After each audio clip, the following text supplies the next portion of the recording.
One day I was sitting at my computer, then I started sweating. I started feeling very hot. I felt like I have to run out. I ran out. Then I felt like my brain just started having an overload. Anxiety. Yes, that is what it was eventually. I think my realization in Ghana was that in Cameroon you have to be arrogant to succeed. In Ghana, no, keep that aside. Like No, you can't be arrogant. you can't be arrogant. You work. You can't be arrogant. You know, like if you have happened to travel in Cameroon, as soon as you just even get out from the airplane, you'll be hearing noise. There's bike. Vroom, everybody is looking for a way. There are motorbikes, right? The country is like hustling and bustling, just like in Lagos. But here, it's very calm. Laid back. People don't even want you to raise their voice on some certain things. So I had to step back. When you come to Ghana, you come. I got to realize you're in Abuja. Ghana, for example, frowns upon failure. You think failure is the end of the world. Only to go and speak to someone who has made it and realize that he failed 5, 6, 7 times. That his business almost collapsed. Yeah. That the government was asking him, you have taxes that you have not paid. Staff, there were months that he went without not being able to meet payroll. And the payroll thing is a big discussion because when you start the business and you have to pay the bills, the wages, and you can't, you are like, hey, have I failed? But I've been speaking to many of you, you're all like, oh, it's normal. It's very normal. I have pictures of, I couldn't even spend Christmas with my family. I was newly married. So I started the organization before I married. Chances are if I had married before I started the organization, I'm not sure I could have left a good paying job to go and start a business. So it was a good thing I started the company and had exited the bank before I got married. We see a lot of that. What about business in Africa that you were not told about that you've come to learn as you navigate? That you wish you had been told before getting into it? You don't get a deal because you're the best at what you do. And this is not necessarily to say that there has to be some unethical behavior, but you have to understand that relationships matter. So I'm saying that in aspect of like there have been some countries in Africa where just out of nowhere we are slammed with taxes that we don't know where it's coming from. And if you don't know how to navigate it, you shut your business down. Did you see Mr. Aliko Dangote when he started the refinery project? Yeah. He had fully black hair. By the time he finished, it was all great. It was great. Because I think even as you grow bigger, there are bigger forces to deal with. As your business grows, your own challenges is different. Hi, welcome to Business Outlook Africa. My name is Vivian Kai Lokko. Thank you for joining us. Now, today's conversation is unfiltered, raw, just bringing out everything around running a business here in Africa. I have two founders who have seen it all, done it all, and are still on the road to ensure that they build the big businesses you can think about here in Africa. My name is Vivian Kai Lokko. Thank you for joining us. So I have Papa Kwame Anane, founder and CEO of Great Parrot IO, and then Bako Ambianda, CEO of Backbone Capital Ventures. Gentlemen, welcome. Thank you. And I like this because Papa is from Ghana, Bako is from Cameroon. I don't matter today. But gentlemen, welcome. Thank you again. And you guys are running businesses, you've been running businesses in Africa for a bit. Before I go into the nitty-gritty, what do you do? Bako, what is your interest in business currently? Thank you very much, Vivian, for having me. I run Backbone Capital Ventures. In a summary, we invest in cool things, being it technology, being it media, being it, but most of them we are focused on tech-related businesses. Okay, so now technology, and technology is big now, you know, across the world. So that's where you're moving towards now. That's where you are in now. So our focus right now is anything that has a tech component of it. So it could be hair tech, it could be clean tech, it could be e-mobility. We are very passionate about the green climate. So we have a lot of investments in green space, so like in renewable energy, e-mobility, and all of those. Okay, and this is across Africa. Which countries do you find yourself in? So we have quite a number of activities actually here in Ghana.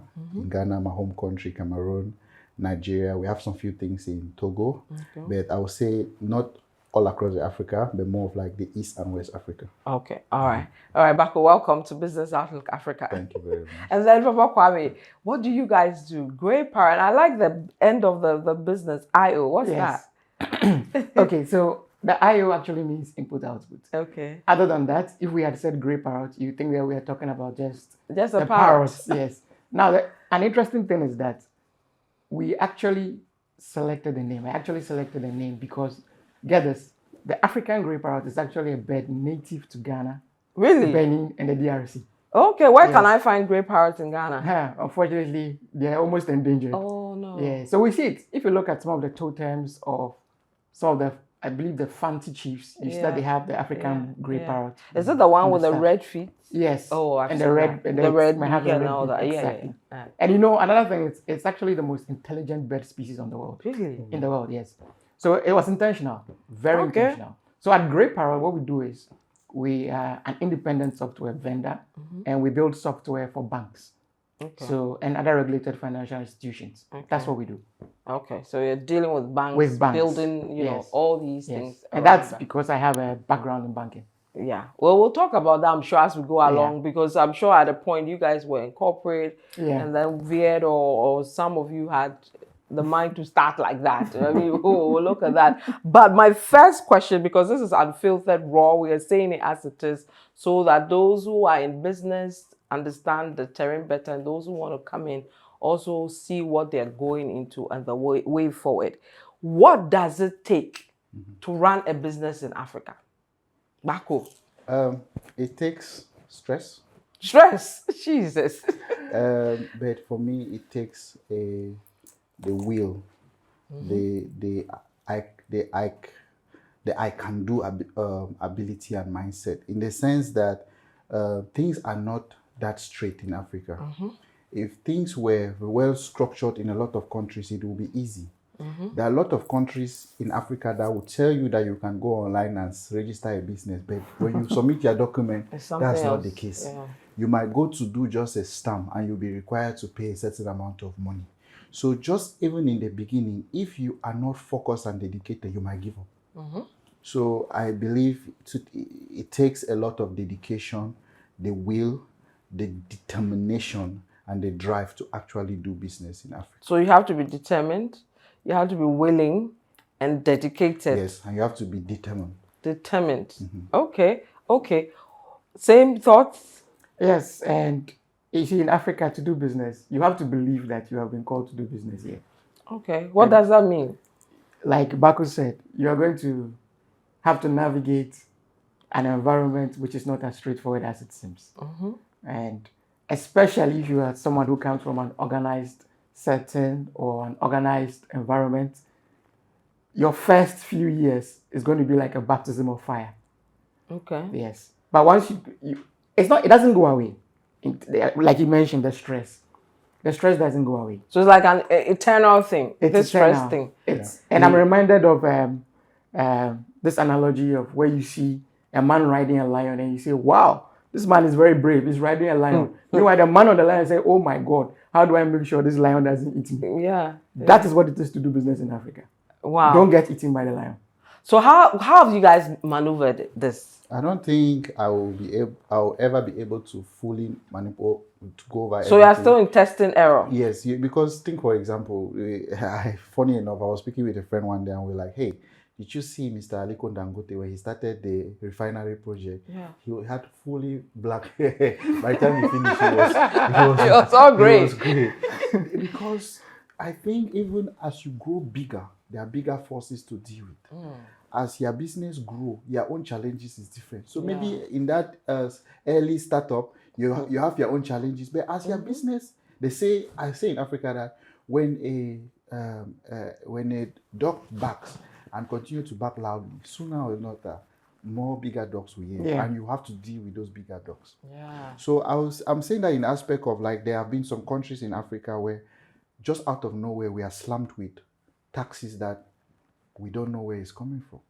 And if you don't know how to navigate it, you shut your business down.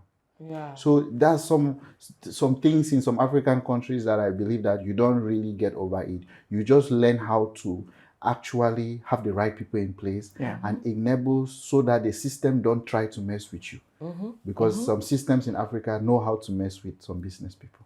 What can you give us examples of some of the things or a story of, you know, dealing with that kind of? I'll give you a scenario.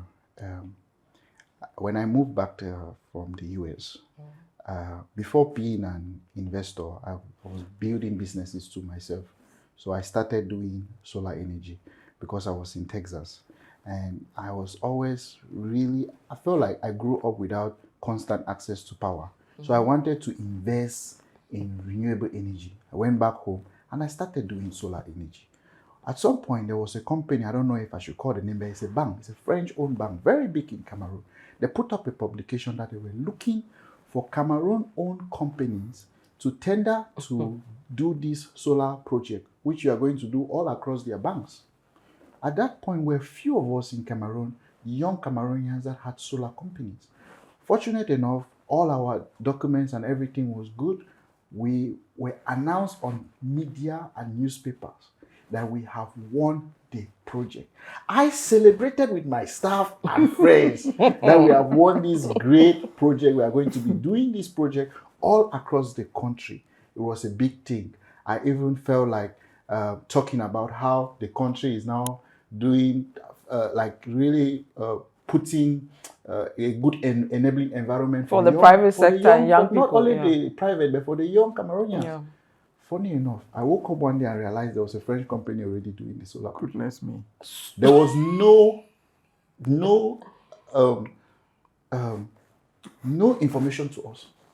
So when they had thrown in the tender, somebody else was running it. So they used us, and I would say they used my company to make media propaganda, so the world can see that they are getting a young Cameroonian company owned by a young person to win the contract. But there was a French company that had the project.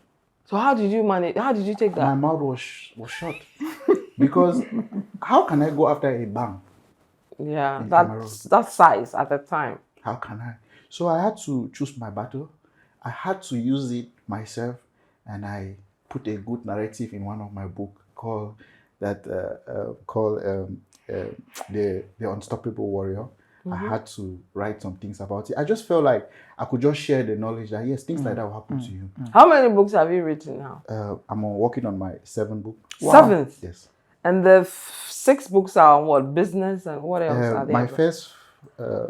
The first 4 are on personal development and professional development. Okay. So my first book, Destined to Win in the Game of Life, it talks about how using soccer for us as in real life, that in the soccer pitch, you can either be a player, a spectator, a referee. So in life, you need to choose, are you a player, are you a referee, where you want to be? And so my other books talks about information, the application of information changes situations. But my recent books now are more on business. Okay, where can you get those? Amazon, Barnes & Nobles, my personal website. Okay, so we'll put it up. My production team will put it, and then those who want to get that. So that's an interesting story. I'll come back to you, but I mean, Papa, Bako's story is crazy with this big thing, but we see a lot of that. What about business in Africa that you were not told about, that you've come to learn as you navigate, that you wish you had been told before getting into? You don't get a deal because you're the best at what you do. And this is not necessarily to say that there has to be some unethical behavior, but you have to understand that relationships matter. And there's also an issue of trust. Who are you? In Africa, it's like, who are you? Where do you come from? Like, why should we give you the business deal when you say you are the best, but maybe if we gave it to another company, it would make an impact in ways which are not necessarily what you may be looking at. Okay. So that's one of the things that I had to learn, that you need to be very intentional about your relationships. Other than that, you won't survive, because let us not forget that Africa has a lot of opportunities, but at the same time, there's a lot of scarcity. So you have so many people going after the same contracts, so many people going after the same opportunities. What makes you stand out? Right. You understand? But again, that doesn't mean to say that don't be the best. Because at least when you are the best, like Bako just gave in the story, you would be propped up by the media, you'll be propped up by the people that, hey, this is the best young company in Cameroon. And that would eventually lead to you getting other opportunities. True. But you might miss the first one. Because they'll be like, who are you? True. What have you done to be the one to be given this contract? You understand? So in Africa, you just have to take your time. You have to build good relationships and be ready to offer value. Be ready to offer value. And make people look good. Make sure that whatever you have been given, whatever opportunity you have been given to do, you don't mess it up. Because that single dollar or CD, what do you even use in Cameroon? A CFA. CFA. Yes. Or the CFA. That's one CFA or $1 or one CD. So many people want that. So you have to just be intentional about small things. So connections matter in Africa. I wouldn't say connections per se. Relationships. Yes. You agree? Connections, relationships. I say for me, I'll put it in a way that connection for me is who you know.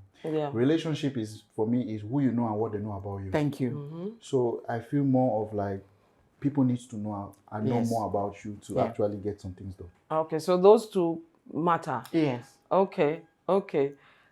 You said what you know the connections and relationship may come before your real value. Is that the case? The real value must come first. Okay. In Africa, because remember, you say it's connections, but you are not the only connection.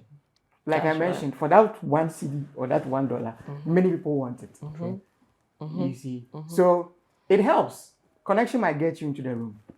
Connection might give you an opportunity to be seen the first time, but it's not enough. Okay. Your relationships are important. Like you go out into the room. What did you do? How did you carry yourself? Were you all over the place? And you see, when I was much younger, I used to think everything was black and white because I'm an engineer at heart. I'm very analytical. I solve problems, which is why we are into software. So I used to think that was how the world works. But the world is not based on clockwork. There are shades of gray. Right. It's not black and white. Right. Okay. I like the realities you are putting down about how it's done and how it's seen. What did you guys learn the hard way? For me, because I think I'm a believer of Pan-Africanism, and I have never wanted to just feel like I'm all about just Cameroon. From Cameroon, studied, lived in the US, come back to Cameroon, just do business in Cameroon. So I wanted to actually exploit Africa, do business in Africa, and be successful at it. And what I really learned the hard way is that not one size fit all shoes in Africa. Okay. That for me was the hardest thing I had to learn. What do you mean by that? Something can really work in Ghana will not even work in Cameroon. That's right. The way you do your connection or relationship in Cameroon might it's different. I'll give you a good example. In my country, you cannot meet a minister anyhow. How can you meet a minister? Sorry, you can't. Like, they're not accessible. They're like another supreme. You just don't come. But in Ghana, I have ministers. Ghana is friendly. Yeah. Sometimes I see some news and I wrote, "Hey, honorable, like, I this just is saw. really good." In Cameroon, no. Wow. It's that difficult because the system, over there's a lot of like they prevent people access. So I had to realize that every country has its own different way, and that for me was like a blow. I used to just feel like, because I'm from Cameroon, everything will go the same in other different countries. That was how I was feeling, even in terms of the way people network, the way people address people, the way people take events. Everything is just so different in Africa. Just your neighboring country will be so different. Yeah. From even just any shockers for you in differentiation of, let's say, you went to Nigeria, this was surprising to you, learned the hard way in Ghana, in Ghana, Cameroon is actually very similar. I'm from the English side in Cameroon. So Yeah. Cameroon is a bilingual country. Yeah. Only two bilingual countries in the world, Cameroon and Canada. So I'm from the English side. So actually, we relate a lot with Nigeria. Nigeria for me is so easy for me to. I think I can even thrive well in Nigeria than even other places. I think my realization in Ghana was that in Cameroon you have to be arrogant to succeed. In Ghana, no, keep that aside. Like no, you can't be arrogant. You can't be arrogant. You work. You can't be arrogant. You know, like if you have happened to travel in Cameroon, as soon as you just even get out from the airplane, you'll be hearing noise. There's bike, boom, everybody's looking for a way. Boom, there are motorbikes, right? The country is like hustling and bustling, just like in Lagos. But here, it's very calm. Laid back. Yeah. People don't even want you to raise their voice on some certain things. So I had to take a step back. When you come to Ghana, you You come. gotta take a step back. And you got to realize you're in Abuja. Yeah. Take a step back, come, and then you'll be able to like get things done. That's Okay, that's interesting. What about you? Yes. What did you learn the hard Before way? I say what I learned about the hard way, this is just something interesting. When I traveled to the SADC region, Southern Africa, maybe places like Rwanda, they think that I'm also very aggressive. That we Ghanaians, we are too aggressive. And then we say, but you haven't met the Nigerians. Nigerian. When you meet the Nigerians, you realize that we are very calm. Yeah. But he's very right on the cultural differences, even though we say one Africa. For me, the hardest lesson I learned was a network is important. I know it goes back to what I said. Yes. So in my early years, I focused more on the product, more on the technology. I was fine staying indoors. In fact, till today, in terms of my temperament, I'm okay being indoors the whole week without stepping out. But that will not lead to good business. So when I was back in the bank, I remember sometimes the executives were like, "You are doing such a good job. You need to be more outgoing. There, Shout, show yourself. Make noise about what. Why are you doing? always down here? I mean, come and shake hands." I'm like, nah, we need to solve the problem. Look, the servers and XYZ, we need to fix these situations. So I was almost purely work-oriented, heavily work-oriented when I started my business.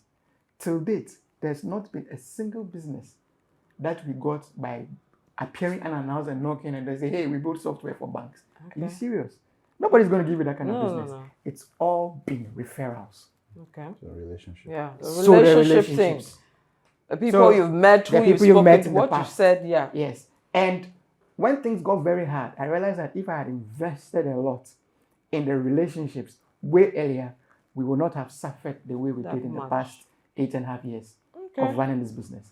So relationship is key in African business. Relationship is key. And let's say, for example, when one of our business, when we were investing in the business, electric scooter, there was not a lot of, like now we are in Ghana, the EV market is getting there. There's a lot of, but when we started it, it was not as saturated as now.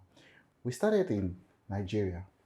During the time that I started EV in Nigeria, we brought in parts from China to do an assembly and then sell. We felt like, let's focus on doing the job, getting it done. But I have a friend who had not yet even opened a proper EV assembly plant. Funny enough, there was an award ceremony that we both were selected in the award. I just congratulated, thank you for honoring me in this award and everything, and kept the award behind. This guy went to Nigeria and made publications about his awards. It was all over. Funny enough, his business became so successful because he really marketed himself and pulled a lot of crowd towards him. One thing I learned about it is that a lot of time, based on your business, you have to see yourself as a chief marketing officer. So for me, being silent in that market will not get people to buy my product. But he made a lot of noise around it, and people were now pulling and making demand before he even imported the product. Whereas we already imported the products, they were already in the country, but no one knew us. But you know, a lot of Africans like to laid back. They don't want to make noise. They are shy. I mean, visibility. You just spoke about visibility and marketing and pushing yourself out there and and it shows that it works. It does work in some parts of Africa. I think that's some of the challenge and advantages that over the years I've tried to ask myself the very tough questions. That's why even now I start realizing, okay, based on the businesses that you are investing and want to build, how do you want the world to see you?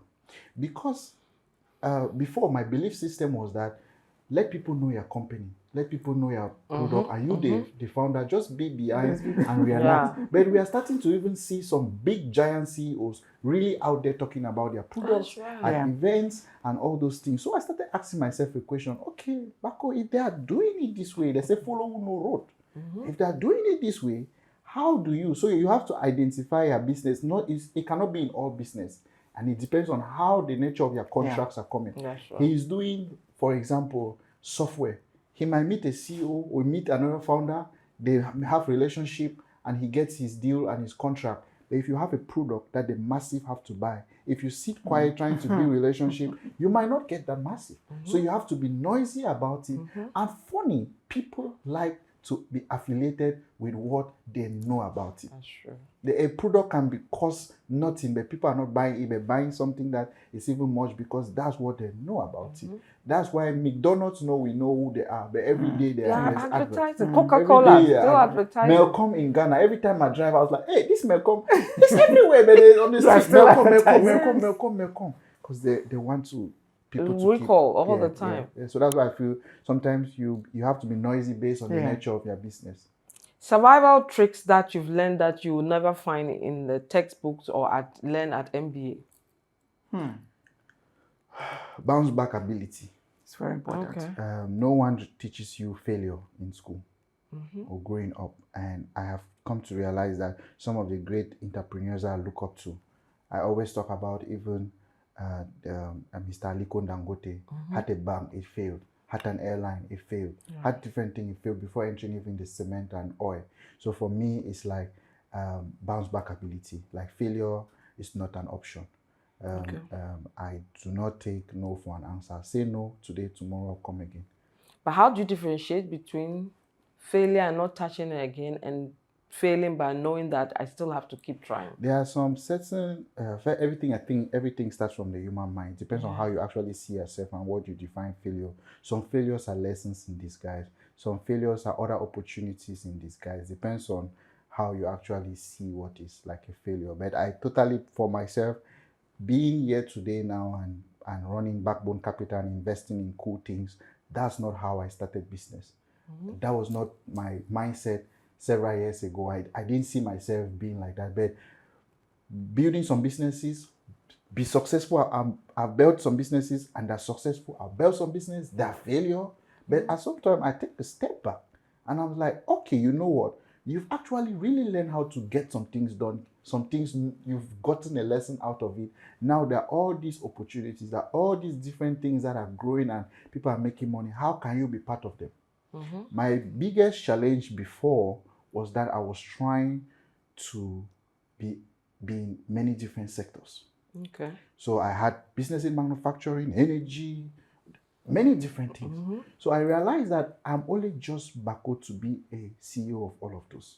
So I now started having partners. I'll have a business. I'll call someone who is competent. I'll give them share in the business. They'll take it, elevate it as a CEO, and then I'm stepping out. From there, I started realizing that what about if I start using money to do this? Then now I started becoming an angel investor, seeing a business that I like. I invest in a business. I have shares. That makes me to own a lot of things without physically present in it. So it took some failures. It took some experience on the ground before I was able to do what I'm doing. So what I started gave birth to what I'm actually doing now. Okay, we'll come back to your failures because you see, most of the time we don't talk about the failures. We talk about the success, the final part. So I'll come back to, but let me pick Papa Kwame. Yes, your survival tricks here. Yes, so what you learn in school is good. But what I want to let everybody who is watching this know is that the theory and the practical are two different things. It's one thing to be told that you are going to go into business, you have to do X, Y, Z. You may, even back with talking about failures, we are telling you that yes, you could possibly fail. But when you get into business and the failure starts coming and you almost feel like you are going to be broken, just remember why you went into this business and remember why you believed that what you were going to do was going to survive. And as much as possible, this will be very interesting. I normally, one of what the 50 cents hip hop artist. Yeah. I'm a millennial, so I didn't know you listened to 50 Cent. yeah, I really don't now. But when I was much younger, Okay. there was a song he had. He said, "Get rich or die trying." Yeah, yeah. Some people have a problem with that kind of statement, and it has its negative effects in that don't give up. And that's 50. Today, to be fair, 50 Cent among the rappers One of of his the- generation, yeah, he's rich. rich, He didn't yeah. make it. He didn't get rich. No. At least he didn't die trying. No. But don't give up, because the theory and the practical is two different things. They'll tell you you do HRM, human resource management, how to manage human beings, people. When you get into the business and you have all kinds of people, and when to fire, how to fire, they'll tell you, oh, you don't just fire, you don't just do all of these things. You're going to learn it the hard way. Now, it helps when you've had a theory from either school or maybe your previous employer or previous employment, because then you can pick some techniques. But when you get your own situation, your context will be different. Very different. The times then will be different. Now, for example, I have to deal with a lot of Gen Z stuff. They are different. They're not like me. What we read in the textbook that were more millennials. They are not like me. Me, when I started, it was very normal to expect that you wake up very early in the morning, you take public transport, you go. You might want to apply that now. In my organization like this, opening time is 9 a.m.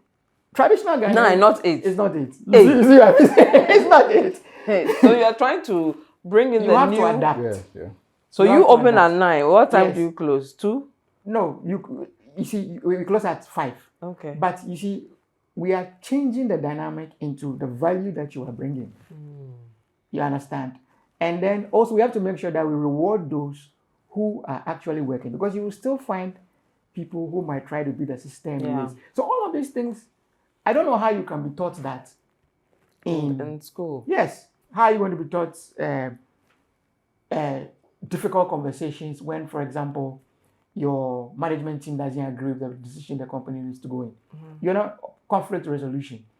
Conflict resolution can be taught on paper, but until you actually practice Proper it example. in reality, you cannot.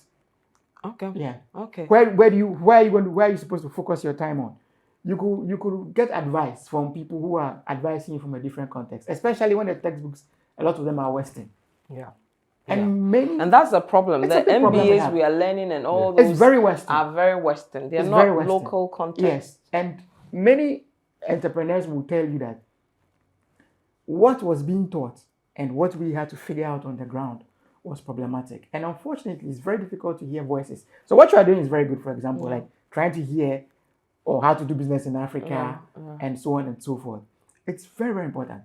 Right. Because when I began, you don't hear these stories. Ghana, for example, frowns upon failure. You think failure is the end of the world. Only to go and speak to someone who has made it and realize that he failed 5, 6, 7 times. That his business almost collapsed. Yeah. That the government was asking him, you have taxes that you have not paid. Staff, there were months that he went without not being able to meet payroll.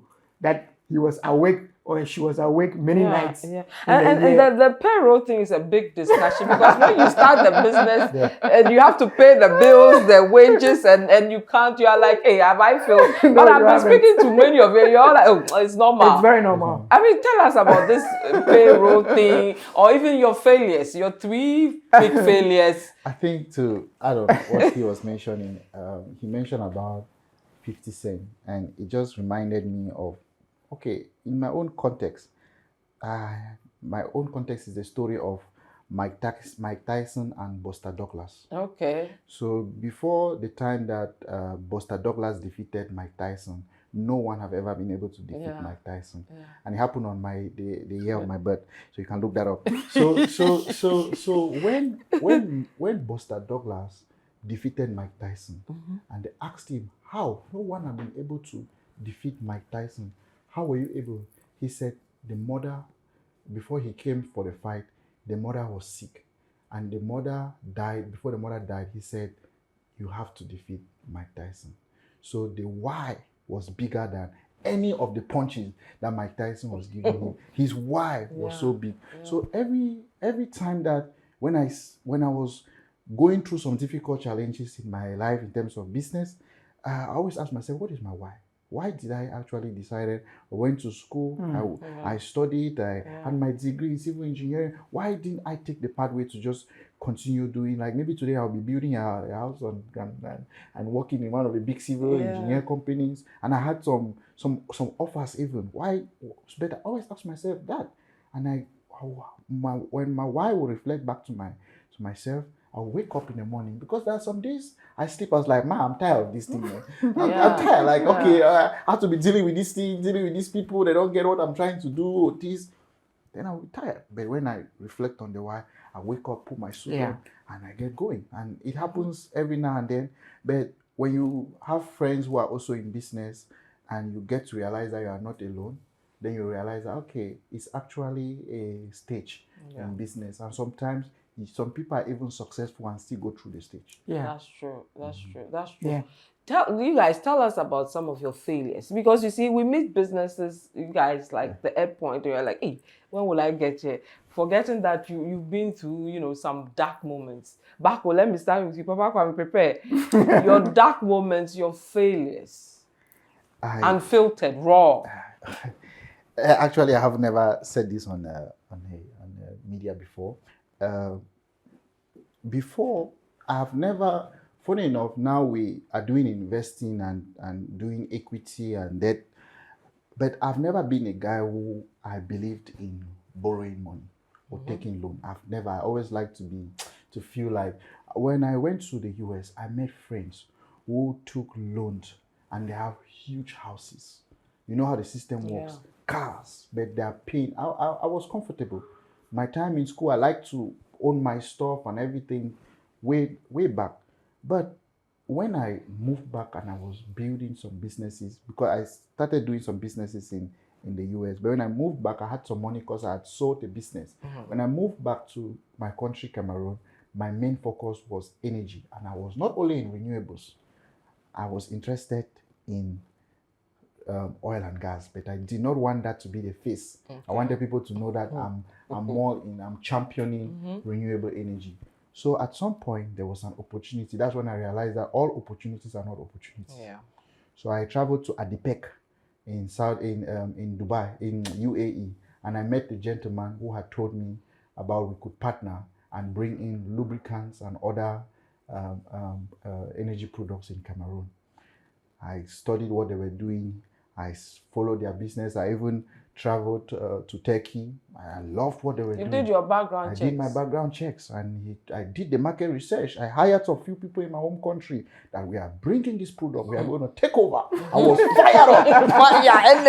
Energy. I was fired up, and I was like, I started waking up and feeling myself like I'm gonna be like I'll walk the next big thing. Yeah. I'm feeling myself, and I looked at the money. I was like, I don't have all of this, but I'm going to get it. I just came back. It's been fresh out of America 1 year.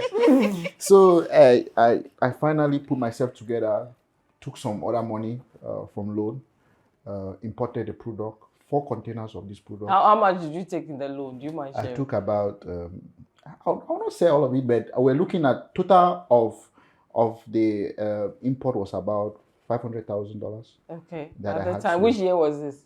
This is 2018. Okay, long ago, yeah. So I brought in these products. None could enter my country. All of the products did not test it. What? None of them. It didn't pass They didn't pass inspection. The quality checks. Wow. Oh. As I was hot. Yeah, because I was boiling. You could touch my temperature. and that's also now, at some point, they say motivation doesn't last. It's like taking a shower. You are required to be taking a shower every day. Every day. So I was always like, Bako, you've always talked about the bounce back. You've always talked about this. This is get up. So I made all the possible calls I could do. I traveled to, because in my country there's a Douala, which is the economic capital. That's where a lot of business happen. And then Yaoundé, which is the political side. So I'm in myself like, I'm going to use my connection and get through this. Like, I have to. There's no other option. Where will I even start paying back all of these things? After I've felt like I'm going to be like doing very well. And I went to all the possible connections I could. No one could help me. Then it got to a point where it now becomes like a threat that where I sourced the product, they were going to investigate this. I said, okay, please, let me just focus on my renewables. So, so you lost all that?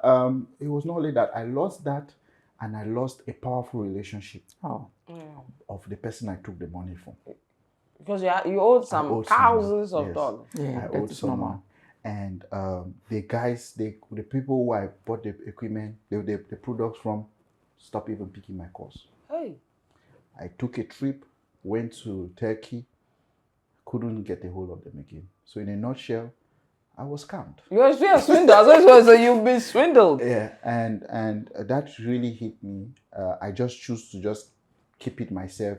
Why? Because part of me was like, it's only recently that I started feeling very comfortable sharing it, because part of me was like, you have always been saying you are into renewables, championing renewables. Smart. What are you doing in all of what are you doing in all of these in all of these things? So that hit me hard. I think that was a big challenge for me, not just because of the amount of money, but because it was a time where I felt like I was gonna really be like, it's going to be very successful, and I'm a dreamer.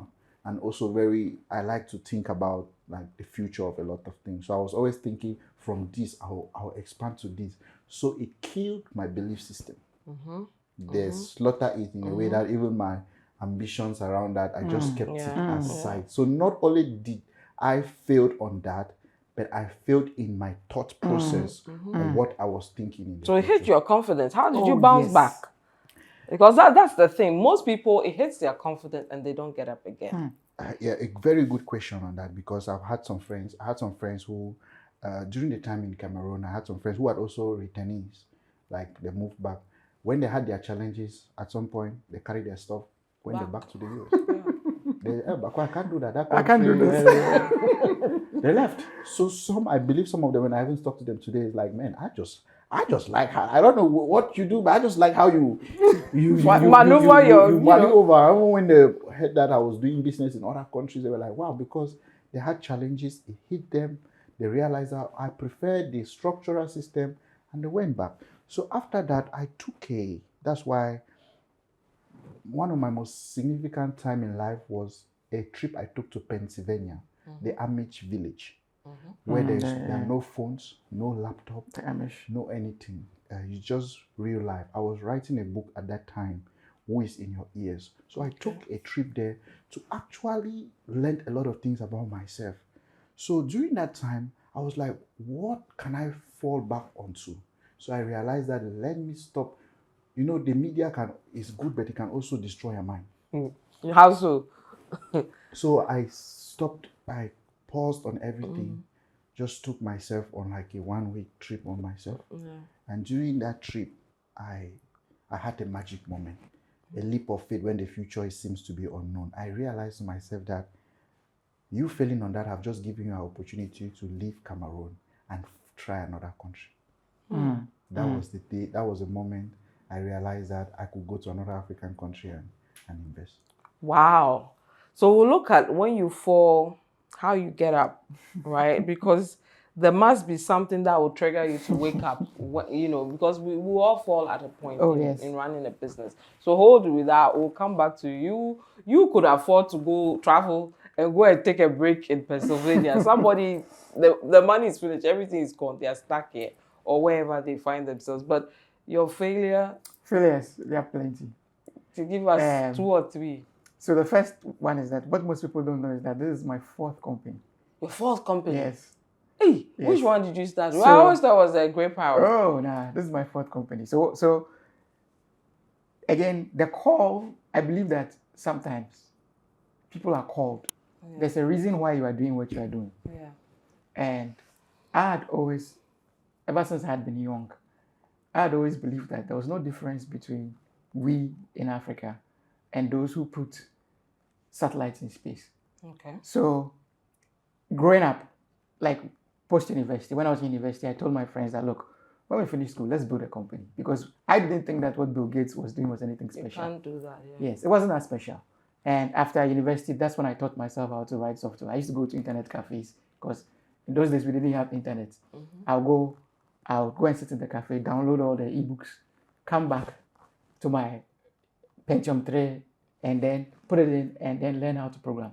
So I started building websites by the time I had left university. And I was like, no, I don't see why we should go and work for somebody.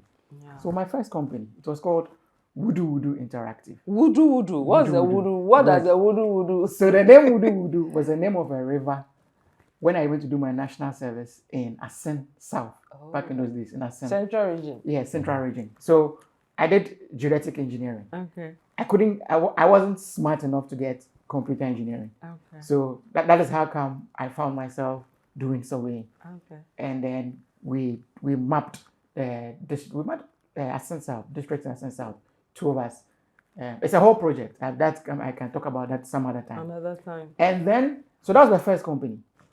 You want people to pay for websites in those days. They don't want to pay. So you guys were building websites? It was only me. You were building websites yes. in this voodoo. And I actually had a friend. I had some friends. I said, guys, let's join. Yeah. And actually, now that I'm remembering, we're friends. So I gathered my friends. And this is a number of failures that continued for a number of years. That you are doing business. I said, I'll bring my friend. In fact, one of my friends who I brought on board, it was just because he had a car. So that we can go around. Yeah. And I was very generous. I was like, let's just share the business. Even though I was doing the majority of the work, I had ideas. Because one man cannot carry the vision alone. No. You can't succeed so I was okay with that. The business failed. So many failures. How did you take it? That first failure? That one was okay. I was normal. I believed that. I still believe I was going to make it. Okay. So how long did it run before you had to end it? So I started Voodoo from national service. Okay. And after national service, I refused to go and get a job. In those days, it was much easier to get a job than for this new generation because we were skilled. Yeah. We had just come from KNUST. And I told everybody who wanted to help me get a job that no, I'm doing stubborn. Software. Oh, yes. To be an entrepreneur, you need to be stubborn. Yeah. There was no money. People will not pay you. Somebody will tell you, you go to a meeting, and when you hear the amount of money the person wants to pay, I was like, you are not ready for a website. When you are ready, you come. Yeah. It wasn't working, and my parents were getting worried that we've spent all this money on your education, go to school, do a business, you can't do it. So I finally agreed that, okay, this business, I'll put it on board. Okay. And then I went to work with an entrepreneur. Okay. This was a man who was doing great work. So he was doing construction. Okay. So I come from tech, but I realized that it would be, if I say I'm going to be an entrepreneur, let me learn from others. People who are doing it. So while my friends were at the time going to bank jobs and telcos and all of that, I was into construction. Okay. So we'll go to quarry, pick food. I'll be in the tipper truck. So I became a manager. So that's when my managerial training started. They used to call me small boss. They say small boss and big boss. So they call my boss the big boss, and I was the small boss. Yeah. What haven't I done? I'll go to, he had excavators that were working in Obuasi. Mm-hmm. I'll go to Mantrak at Circle, buy the excavator parts, go to Kaneshi Station. Mm-hmm. For those of you who know, sit in a 205. Mm-hmm. I think it's a Peugeot 205, whatever, that bus. Yeah. Go to Obuasi, go and see the machine. And see that indeed the people on the phone were not telling lies, that there were problems. I get there, we try to fix the machine breaks down. And the machine broke down while I was there. So it's not like when you left, somebody touched something. And so instead of coming back to Accra, I spent a night there in Obuasi. The next day, we take a car, we go to Kumasi Swami Magazine. Mm-hmm.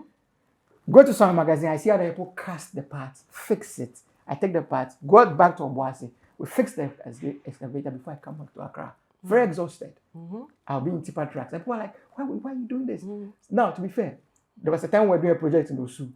And we have to go for the quarry. We go very early in the morning, like maybe 4 a.m. They load with the materials. Mm-hmm. Then I'll come to us. I was like, hey, what if people see me? I'm like, nah, you can't be thinking about what people think. You should be shameless about what are you talking about? Yeah. Yes. And I learned a lot. Then finally, I resigned from that job again because I felt I had to go back to the company. I went back to the wood. Went again. Hustled. It wasn't working. They said, listen, we beg you, go and get a job.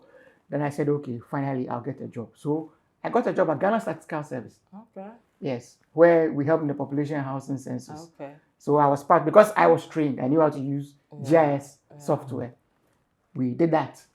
Then again, the thing was burning in me strong. I had to leave. Then an opportunity came. Mest Africa, Meltwater. There's Mest Africa, where they were training. They were training people to be able to build software businesses. Yeah. And this was the first time, because in those days, when I tell people I want to be a software engineer, they ask me, what job would you do? Today, it's all a craze. It's a big thing now. Oh, no. In those days. This was what year? This was 2018. Okay.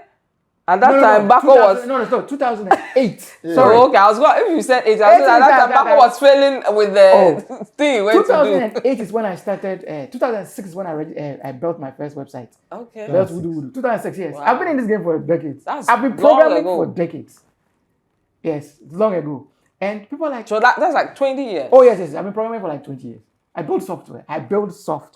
But now they say I can't be building software. As an MD, you can't be building software. No, leave it for us. You have to be sitting on podcasts like this and be doing marketing. And what I might consider boring, but that's another lesson you learn.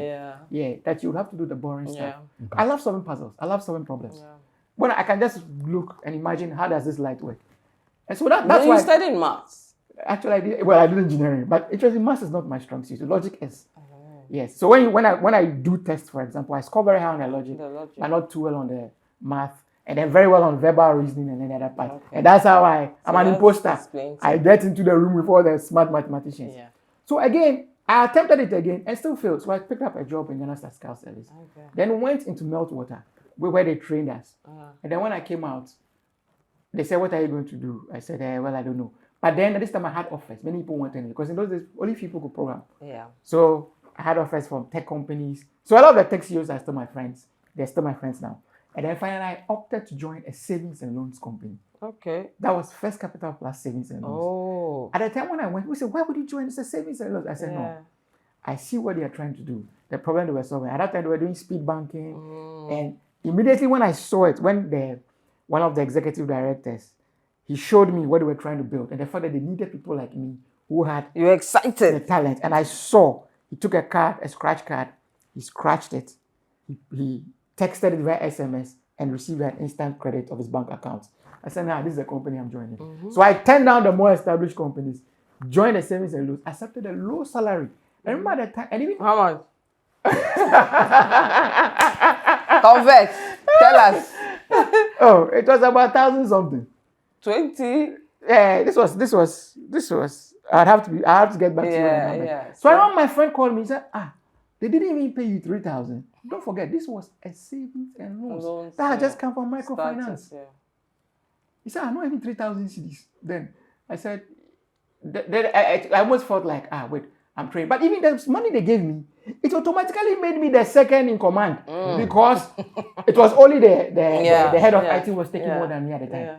You know, that's how I got in. Many of the people who were in the savings and loans at that time did not have like degrees like I did. This was the story of First Capital Plus. Actually, you should talk to Atoisian when you get the opportunity, and he will share a lot with you.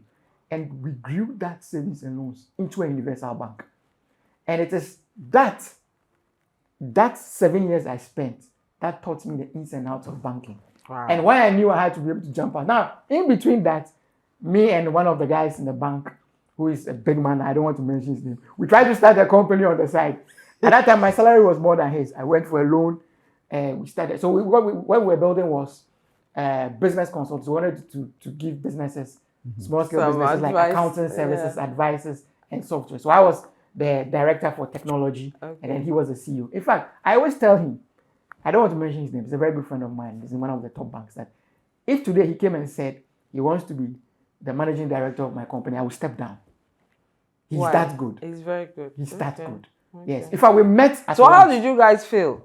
When our business the one that and now I have to pay back with my salary every month. When my salary comes, I take some to pay back the loan that we are taking from a microfinance lender. Yeah.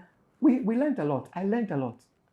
That still didn't break me. I still believed. So that was the fourth one. That was the third one. I still believed that I could do it. Then finally, First Capital Plus. By the way, I rose to become a manager in First Capital Plus. GCB took over our bank, and GCB Bank. You know GCB Bank, Ghana's. Commercial. I love GCB Bank now. In fact, I love GCB Bank because GCB Bank also was very happy to take us. The unit I built while I was back in First Capital Bank, in Capital Bank at the time, actually became a foundation of some units in GCB Bank that still exists today. So people I hired are still in GCB today. Then I resigned from GCB, and I was like, "What are you doing?" When you had become, stable. What are you doing? Oh yeah. In fact, my friends used to say, "You've left the money zone." Because you have suffered all these years. Yeah. You have now gotten into one of the biggest banks in the country. Then you say that you are going to work. I said yes, because even before I came to GCB, I was already planning to build my company. You had tried. Did you know you tried 3 times, and this was and then Grey Parrot. So I used to have meetings with the guy who helped me with the logo and all of that. InnoMinds. I don't know if maybe you charge him for me mentioning InnoMinds. But he's very good. He had also worked with some of the big companies. So he helped me with the branding, and we came out of the company, and I started this company. We're 3 when we started. So GCB? Yes. And like I when I told that GCB that I was leaving, they were like, "Oh, why are you going?" But then I told them that, look, this is something that has been on my mind for all these years. In fact, before I came into the bank, I knew I was going to build my business. So even though I had now done 7 years in banking, it was time to go and start Grey Parrot. And I thought it was going to be easy. And you see, when you are in the bank, every 26, the alert comes. The money comes. It's on time. I didn't understand what it was to have salary delays. So I thought I was going to do the same thing in my company. Now, thankfully, before we started the organization, when I started Grey Parrot, I'd already had a referral. So I had a first business client for whom I'm always eternally grateful. And I mentioned about relationships. So I thought it was just going to be like that I'll finish this contract, I'll get this contract. And I was still a bit young, even though by this time I was like in my 30s. Because when I started the organization, I'm now in my 40s. So I was in my 30s. So, and I felt like I should have started earlier. But you see, sometimes you just have to take your time. I was young, thinking that because my solutions were the best, things were just going to pan out just the way it is. We started a business. It was good. First year was okay. Then money started shrinking. After a year? Oh, but the first 2 years were good. So the first year we helped a fintech. We built their whole infrastructure, and they were paying us. It was good. Then I also began to outsource my services. So we began to outsource services to other organizations. So that's when I started moving out, which was fulfilling exactly the kind of organization that I wanted to build, because I had set out to build a Pan-African organization, an organization that would be built in Ghana, that people, any young man or any young person who will get up one day and say, I want to build a business, we're able to look at Grey Parrot and say, look at that company, look at what they did. We believe we can do it. Exemplary. And I took certain things for granted. Like what? So, for example, I had a very good working relationship with a client and his sponsor who was in the United States. Very rich, but in my mind, I thought he was too stingy. Now, in fact, he was too stingy. Sometimes, they say this thing about millionaires not wanting to even spend. But it was really too stingy, I felt like he wanted to underpay. He wasn't really giving us value. And I didn't handle that relationship well. If, for example, I had allowed him to quote and unquote cheat, he could have taken us to places that it took us years later to get to. And money dried out, salary started delaying. I have pictures of, I couldn't even spend Christmas with my family. I was newly married. So I started the organization before I married. Chances are if I had married before I started the organization, I'm not sure I could have left a good paying job to go and start a business. So it was a good thing I started the company and had exited the bank before I got married.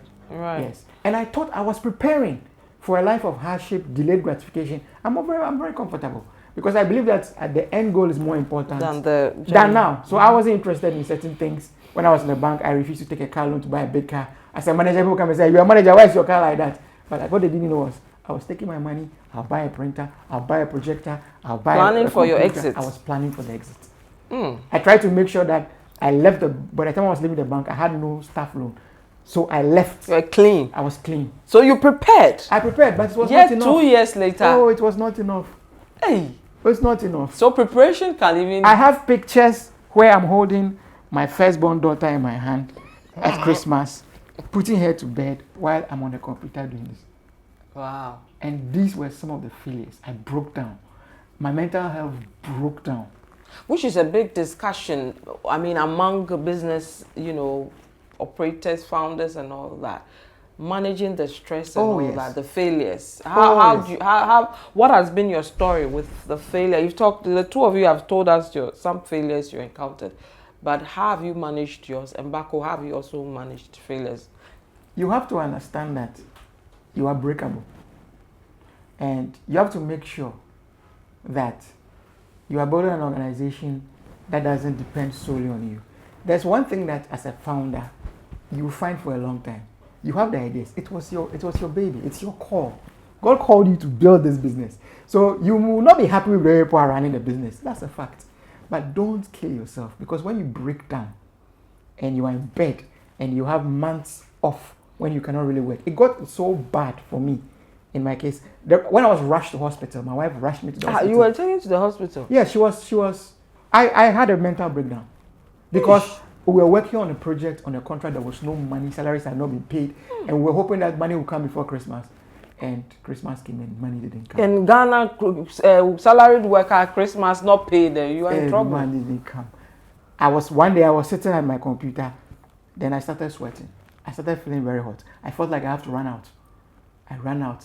Then I felt like my brain just started having an overload. Anxiety. Yes, that is what it was eventually. So I was rushed to the hospital. That was the first time I had experienced a panic attack.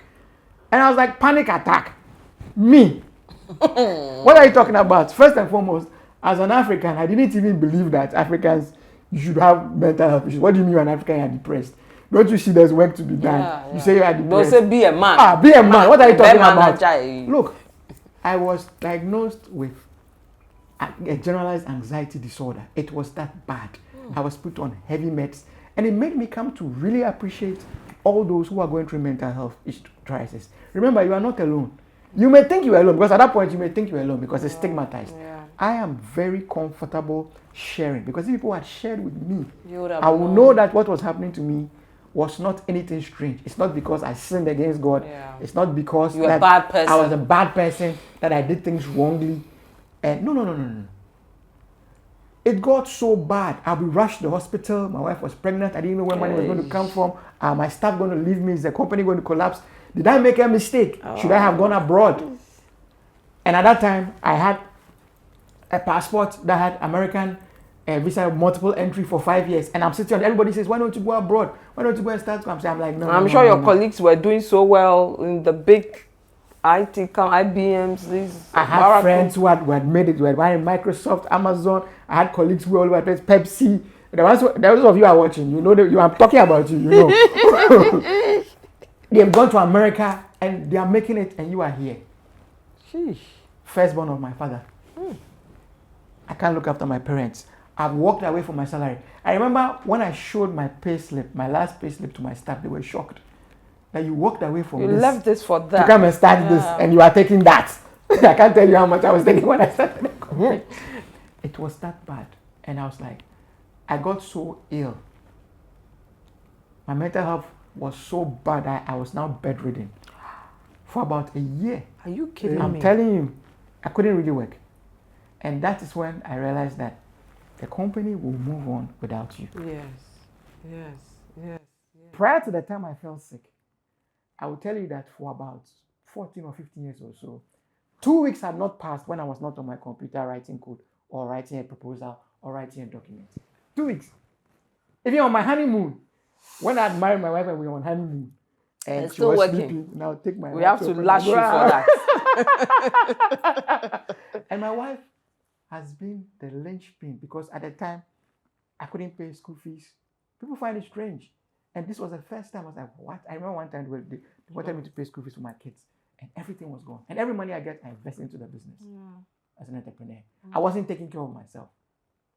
And I shook my head. I said, God, is this what you called me to do, that I can't pay school fees for my kids? It broke me. Whoa, as a man. It broke me. That your wife is the one who has to go. Running the home, actually. Yes, she goes to work, works, brings money, takes the money, and cooks food for you to eat. It's hard on any woman. Yeah. Bless her. Yes, it's hard on anyone. But my wife stood by me. And that's somebody will ask, how do you know when you should still stay in this business? Yeah. People who believe in you. I had staff who are not being paid in months who said, we still believe in you. We will stay with you. My wife had given us money to make sure that it will help us run. I had friends who, my brother will take care of family responsibilities. He said, no, we believe in you. We know that what you are doing will work. So we will hold the fort for you. Because as a man, I can't even send money to my parents. It's debilitating. Yeah. Yeah. And at that time, you still believed it will work for you based on what I still believe. But then what began, the anxiety that began to get me was, I believe in this vision. But what if those around me no longer believe? Because I believe that what I was doing, it was God who called me to do it. Yeah. Because it doesn't make sense. Yeah. All opportunities that at the time it seemed like go out, then you decide that no, you stay here on this continent. In this, our Ghana, now Ghana is good. But then in those days, it was terrible. The economy wasn't good. And so what really got me in anxiety was that I thought those around me that my wife will eventually get tired of me and leave, that my staff will get up and leave, and everybody say do this, you say no, there is no plan B, that the only plan is to make sure that Grey Parrot stands. If Voodoo fails, Grey Parrot must not fail. And that got you, in the panic stage and all that. Eventually things will turn around. I remember one day one of our very high profile clients called us into they called a meeting and they said they want to personally say that they are very good, they are very impressed with our company and the kind of business we are doing.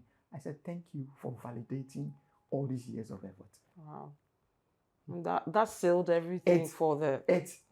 It was more like all of this was not for, it wasn't a waste. It was not in vain. And today, Grey Parrot is doing well. I have a team that is actually arriving today from Zimbabwe. So easy. I had a team that arrived a couple of weeks ago from Lesotho. We have a footprint. You are running things in Africa. That's why you are sitting here. No. Business Outlook Africa. You're running things in Africa. So, I mean, entrepreneurs, the journey is tough, difficult. It's tough. He just spoke about mentor, etc. But he kept the faith and yes, don't give up. And interestingly, when you meet other entrepreneurs who made it, they'll tell you, oh, it's normal. Normally, by the 7 years, then you start to find your feet. So they say, make sure you don't collapse before 7 years. I think it's a good metric. But now some say 3 and 5. Oh, it's not possible. It's not possible. You can't build anything good within 3 years. Now they say, I watched a video recently of one of these top business people in America, and he said, after 3 years, if you are not seeing revenue and then forget it, it's a failure. Don't waste people's time. Now, this is what I'm speaking about. That's the West. This is Africa. Okay, so Africa, you give yourself extra. If you interview any African entrepreneur who has made it here. Bako 3 years, 7 years, 5. When should you be stepping away? First of all, before I say anything, if I could clap for you, I'll clap. No, we have to clap for Papa. What? Believe me or not, you have an interesting story worth sharing. And the funniest thing is that you were doing that as a father and as a husband. It's difficult. That's the hardest. The generation we live in, it's difficult. You see that moment where you were able to sit and say your wife was there, hanging in there. It's difficult. We've seen situations, we've had situations where it was for better. Yeah. That thing you build. And because I've had the chance traveling, speaking at events, meeting a lot of people. I've met a lot of entrepreneurs. Some entrepreneurs I have mentored. Some entrepreneurs I've saw their business. There is a friend I knew. His business had a lot of potential. Had a great job before leaving the job to start the business. But they had 2 kids. At some point when they were facing challenges in the 3rd year, it was the wife saying, hey, you gotta leave this and go get a 9-to-5 job, Or else we are done. Yes, you think about the kids. So the wife was not the engine in the business growth, his story. Your wife, If your wife was there every morning telling you like babe is not going, go and get a job, all of this, do you know you would have left that? Oh yeah. So you see the different stuff, and that's why we have to face the reality of some things. When I was reading the book of, I read a lot of business books. When I was reading the book of Femi Otedola, Mr. Femi Otedola, the Making It Big, his story, there's some part of the journey that I said to myself that, okay, hold on. Sometimes we are so focused on listening to the people that they'll tell you, how did you make it? Nah, God. I said, no, read this man's book. Yeah. Read the story of him. Yeah. Yeah. Read the story of him and the wife. Yeah. Yeah. Read the story of, there's at some point in his book, he mentioned he had a contract, a business deal that he was supposed to do, and that was the time, the day the wife was put into bed, or their son in you. It's challenging, and sometimes doing like that is difficult. So for me to come back to your question about 3 years or 5 years, to be honest with you, the business environment also have changed everywhere. As we are investing in a lot of tech startup, I've realized that don't compare a traditional business with a tech business. I actually know, just like the way we are talking about, some companies that they have been existing, they go through challenge. We also have to accept that some people have not gone through some certain challenges. They have just had a luck is for luck kind in their businesses. Everybody's different. Yes, everybody's story and journey is different. I know some tech founders that I've actually asked myself at some point that if I was supposed to do this all over again, which industry and what would I have picked in? Put me back in the days, if it is 10, 15 years ago, I'm just going to find one fintech company, build something about payment technology, hang in there, raise a lot of money and do other things.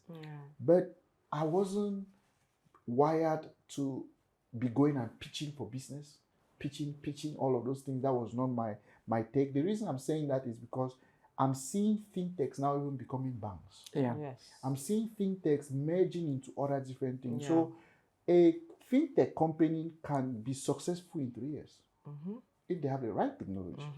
The challenges or maybe the expansion rate might not be the same. And then we also need to keep in mind, success depends on an individual. Your success, where you might feel like you are successful, might not be what another person considers as being successful. So in a traditional business, like if you are doing a business like what he's doing, you are building houses, building roads. Yeah, in Africa, it might even take you 8 years to consider as being very successful. But let's not compete. Let's not compare. We see some fintechs now already unicorns in Africa. When some people were building cement and it took them a long time to get there. So the nature also and the industry have really changed. So what would you tell entrepreneurs in comparison? Because you see now we're in the era of social media. People are showing the nice things around their business, their successes, How would you advise entrepreneurs in building that? Somebody's stone can be 1 year, yours could be 8 years. So how do you manage when you see somebody's success and not say, hey, when will I get, or will I ever get to this person? When I took the decision to start entering into the African market, I always consider that my business is like a Chinese bamboo tree. When you plant a Chinese bamboo tree, you are required to water it every day for 5 years before it comes out on the ground. But in that 5 years, if you stop, the tree dies. But after 5 years, it grows 90 feet tall in 2 weeks. So did that tree grew in 2 weeks or in 5 years? The answer is 5 years. So that's a good one. So myself, I always feel like people will not see it right now. I'm not interested in people seeing that I'm successful. Give it time. I'm interested in you seeing I'm building something. That's why I have a big respect for anyone building something. They have choose the path where they have refused to say no. They have refused to take the path that is popularly followed. So in a nutshell, for me, like whatever you are like doing as an entrepreneur, or you are even starting a business, like you actually must choose your industry. And also know every industry is not the same. Let's keep in mind, even now there's new media. Some people are doing influencing, making money. There are some people building traditional business. Everything can be business depending on how you see it and the nature on which you have to run the business. There are certain businesses that you need to be the face. There are certain industry that you need to show that you are successful. Like say, for example, in the music business, the music is a business. When we're talking about failure, one of my failure was starting a record label in the US. I see. You did music too. I do. And you failed. Oh my goodness. Funny enough, I don't know if that I'll consider failure because I later on started investing. Like now we are investing again in entertainment. But that was a big failure for me because I never knew that how much demand and how much I'll say maturity is needed to run a record label. You're dealing with people who are crazy. When I mean crazy, it's not like character crazy, but their brain works crazy because of their talent.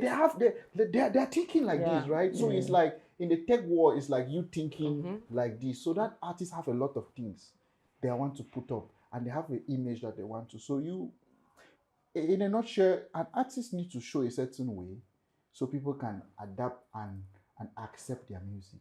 That's why some will wear chains, show you the cars, and then they'll fight. Their fans will fight because they are trying to find out this person have money. That's the industry. We can't change it. So someone who takes music as a business, even if you are as a music executive or running a record label, you actually invest in your artist to look like that for the record label to succeed. Different from a person who maybe needs to be behind for the business to succeed. So every industry for me is different, and you need to actually study your market. If they wake you up at 2 a.m. and tell you the stuff about your business, you should be able to answer. You should be able to. Yeah, it's like if you are you will not, which was one of some of my because I'm a fan of a lot of things. Like if you bring every different sector, I should be able to comment something about it for you. And that's why I choose now to actually be investing, because I can talk, nurture, advise, scale business in many different sectors. Right. Okay. Let's circle around a bit and look at employee, staff, etc. Right. I know there's a big discussion on finding the right people to work with, keeping them, and all that. Is it difficult finding good people to work with in Africa? I can start. Yeah, you can start. Yes and no. Okay. Yes. Why and no why? So the difficulty is that a lot of those who are good, you have to, like, what is going to make that person come and join you? You can't give the person the fat salary that the person could get outside. Let us not forget that our best talents are desired by the West, or even Qatar, the Gulf states where there's money. And then also the larger organizations that are here. So think about a business like mine. You need high quality talent. How are you going to attract them? In the past, it was difficult. We could go to K University. We went with our branded shirts. We said, listen, we are building a Pan-African company. We believe that you should join us. They look at us. We like you. The next time they're going to join Vodafone. In fact, I went to Vodafone once and I met one of the guys. Hey, you! Then I told my friends at Vodafone. He refused to join us. Then he went to join Vodafone. So are there people here? Oh, yes. There are people in Africa who believe they are the best. And there was something I used to do as part of my journey growing up before I left and I started with Parrot. Every time I hear something very important, and I challenge everyone to go and check this. Let's say you hear that Elon Musk is launching a rocket to space. You go and check. You will see that there's a Ghanaian in there or a Nigerian. When Elon Musk did his Neuralink, the first launch, there was a Ghanaian sitting there. Yes. Do you know that the rover that was sent to Mars, it was designed by a Ghanaian? Wow. Do you know that a Ghanaian designed, a Ghanaian has patents in fiber optics, in networks? I heard he's from Prepare College. I've just forgotten his name. The Prepare College people will disturb us today. So you get where I'm coming from? Yeah. The point is, so we have the good people. In terms Skilled. of talent and ability, we have it in Africa. Okay. You understand? But the opportunities to be able to stay here, and that's Africa's biggest problem. We have a brain drain where people have to leave because there's not enough money here. And if some of us don't choose to stay here and build and ask that people will come back. I have people who are in the diaspora who have said, I'm waiting for you. When you are ready, come back. Sometimes when they come to Ghana, I say, come, I take them on the third office. I say, this is what we are doing. So, oh, wow, okay, this is nice. So when I come back, I have a place to be. I say, yes, your job is to go learn the best that you are learning from there, then come back and let's build on this continent. Right. Bako. I think same view. To add on that, we have to accept that the highest resources that we have in Africa is human capital. Yes.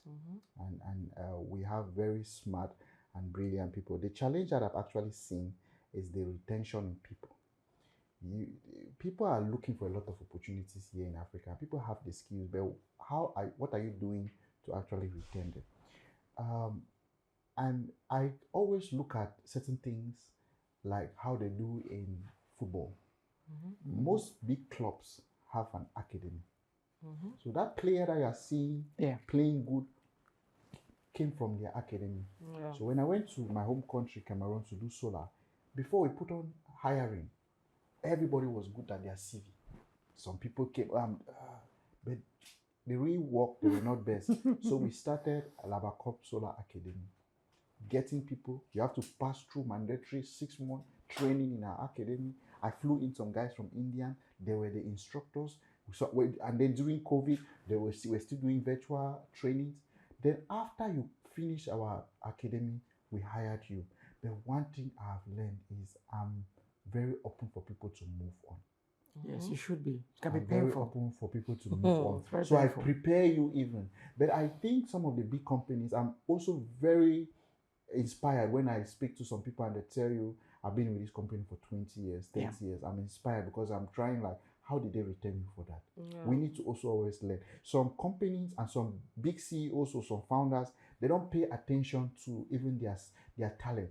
And they become like what you mentioned some year that some rich people are greedy. They are not giving them incentive program. People have life, whatever you do outside of what they're providing. So if you're not putting mechanism to retain them, another person is looking for what you have. And they're always, so I don't think there is a problem on hiring or talent. I think there's a problem of keeping people. Keeping the people. People sometimes move too very quickly and then the thing too is that we do not value contract as much as in the West. I've had people who have signed that you'll be employed for 5 years and 3 years. They say, "What? Sue me," and they move. Do your worst. Do your worst. So you understand. So think about you've gone through training that invested, and some companies really do invest. You do software, so some people invest a lot in training, their talent, and then after then another you person will give you a good opportunity somewhere, and then they go. That's what I've seen. That is a lot here. We need to find mechanisms to give better incentive to keep people, and that's why I'm very keen on. Okay, look. This is what I expect for you over the next couple of years or so. If you're able to bring it for the company, like, come on, like, if you want to stay, and I believe a lot more now in giving employees opportunity to be part of the ownership. The ownership thing. So not just you give them, but does that change the discussion when you give them a part of the business? People have been doing it a lot, but on different ways where maybe it's true. They might give you a very high commission. Yes, bonuses are important. Very high. So you feel like, I even have some people who are managing directors in some companies today, friends, and they call like, "Oh, my business, my company." Like they feel like they have been so empowered in a lot of things that they feel like it's their business, and that's how it's supposed to be. That's how it's supposed to be. If you just make people also really feel like it's your thing they're building. And that brings me to my next question. People really complain that the people they employ just want to get their salary and go, right? So they just want to come and do that, make money and go. How do you make the employees so loyal to the business it becomes? That's a very good question. It's about you, the leadership. Do you really care about the people? Okay. Do you suffer with them? There were some decisions I took running Great Parrot which didn't make sense. An example was, while there was no money and we're suffering, I get offers. Why don't you start a side business? Give me money. Somebody says, "I'll give you money." There was a time my wife said, "Listen, I'll give you money. You do this, another side business." So the money can be coming in. To take care of them. And I told them, no. The reason is simple.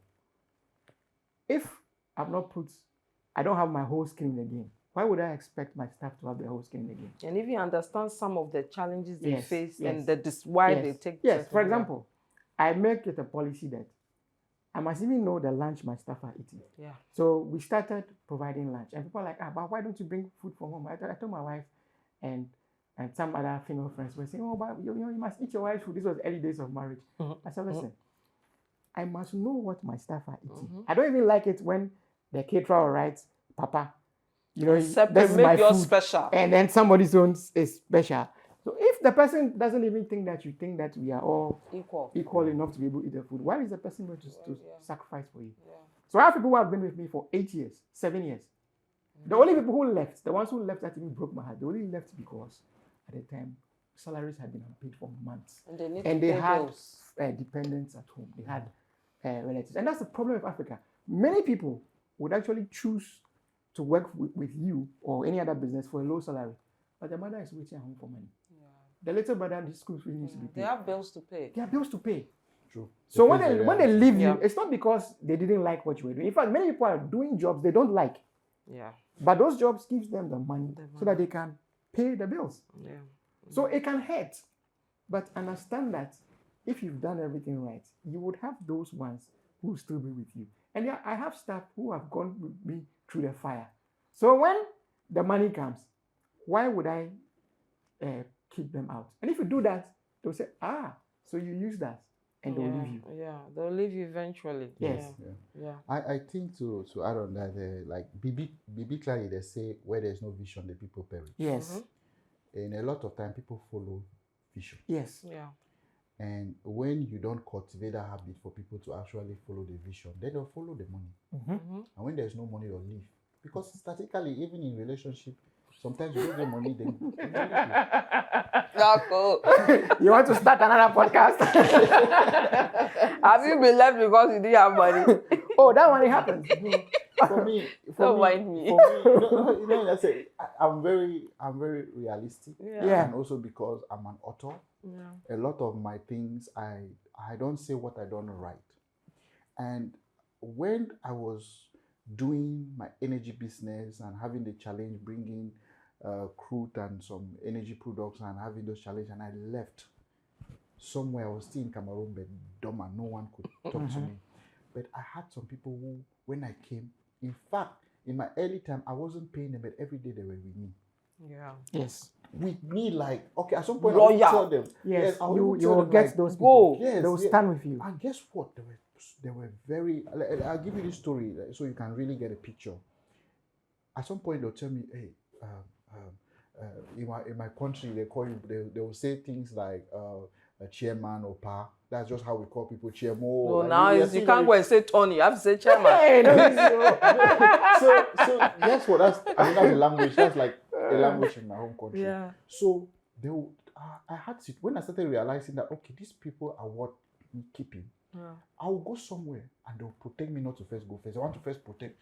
Yeah. It's like I'm a celebrity. President. It's just because they believe in the vision. They'll say, oh, where is my audacity? Yes. Where is this? Then they'll come and. So when I started facing the challenge, I called one of them and said, we are going to shut down. Please check all the inventory in the company and make sure that we're renting a building. Make sure the landlord don't see you. We are all these things. It's normal. The guy said, okay, we don't handle all things already. I said, how? Wow. They believed in the vision. Yeah. They knew what was where I was coming. To do, yeah. That already prepared. He said, the cars, we've kept them somewhere. So we had cars and I didn't want people to come. I wanted to be the one that would craft everything. They handled everything for me. When you see them talk, if you ask them, they will never tell you. Unless when I started sharing the story before they will say anything, they'll tell you, oh, school. We got it. So when there were situations, and one who came to me and said, as it's like this, usually sometimes they were like very solid guys around me, and I never put them on like a monthly salary, but when there's money, they will just get inflow. That was how we were living, because I felt like you are doing more than what if I was supposed to pay you. Yeah. I will pay you. Maybe I'll put you at this, but you are like working so hard because you believe in the vision. When I came back, and I remember when I told you that we're not to do this thing, I was feeling like I was going to be. So just sharing those visions to them, they're like, no, man, we are with you. Yeah. So when I was facing some of those situations and I explained to one of them, and I said, you know what, you have to find something else now to do. After everything, life is hard. You have this and this. He said, don't worry. If it has come back to your mouth, yes, I'll look for it. If it didn't come from your mouth, would they there You see the mindset, right? Yeah. So those are people that I believe that no matter what, I still have a lot of them now doing different stuff for me. In fact, funny enough, I met a company when I went to Angola. Mm-hmm.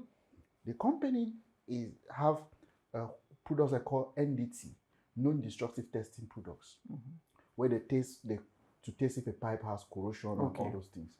They wanted to expand in Cameroon.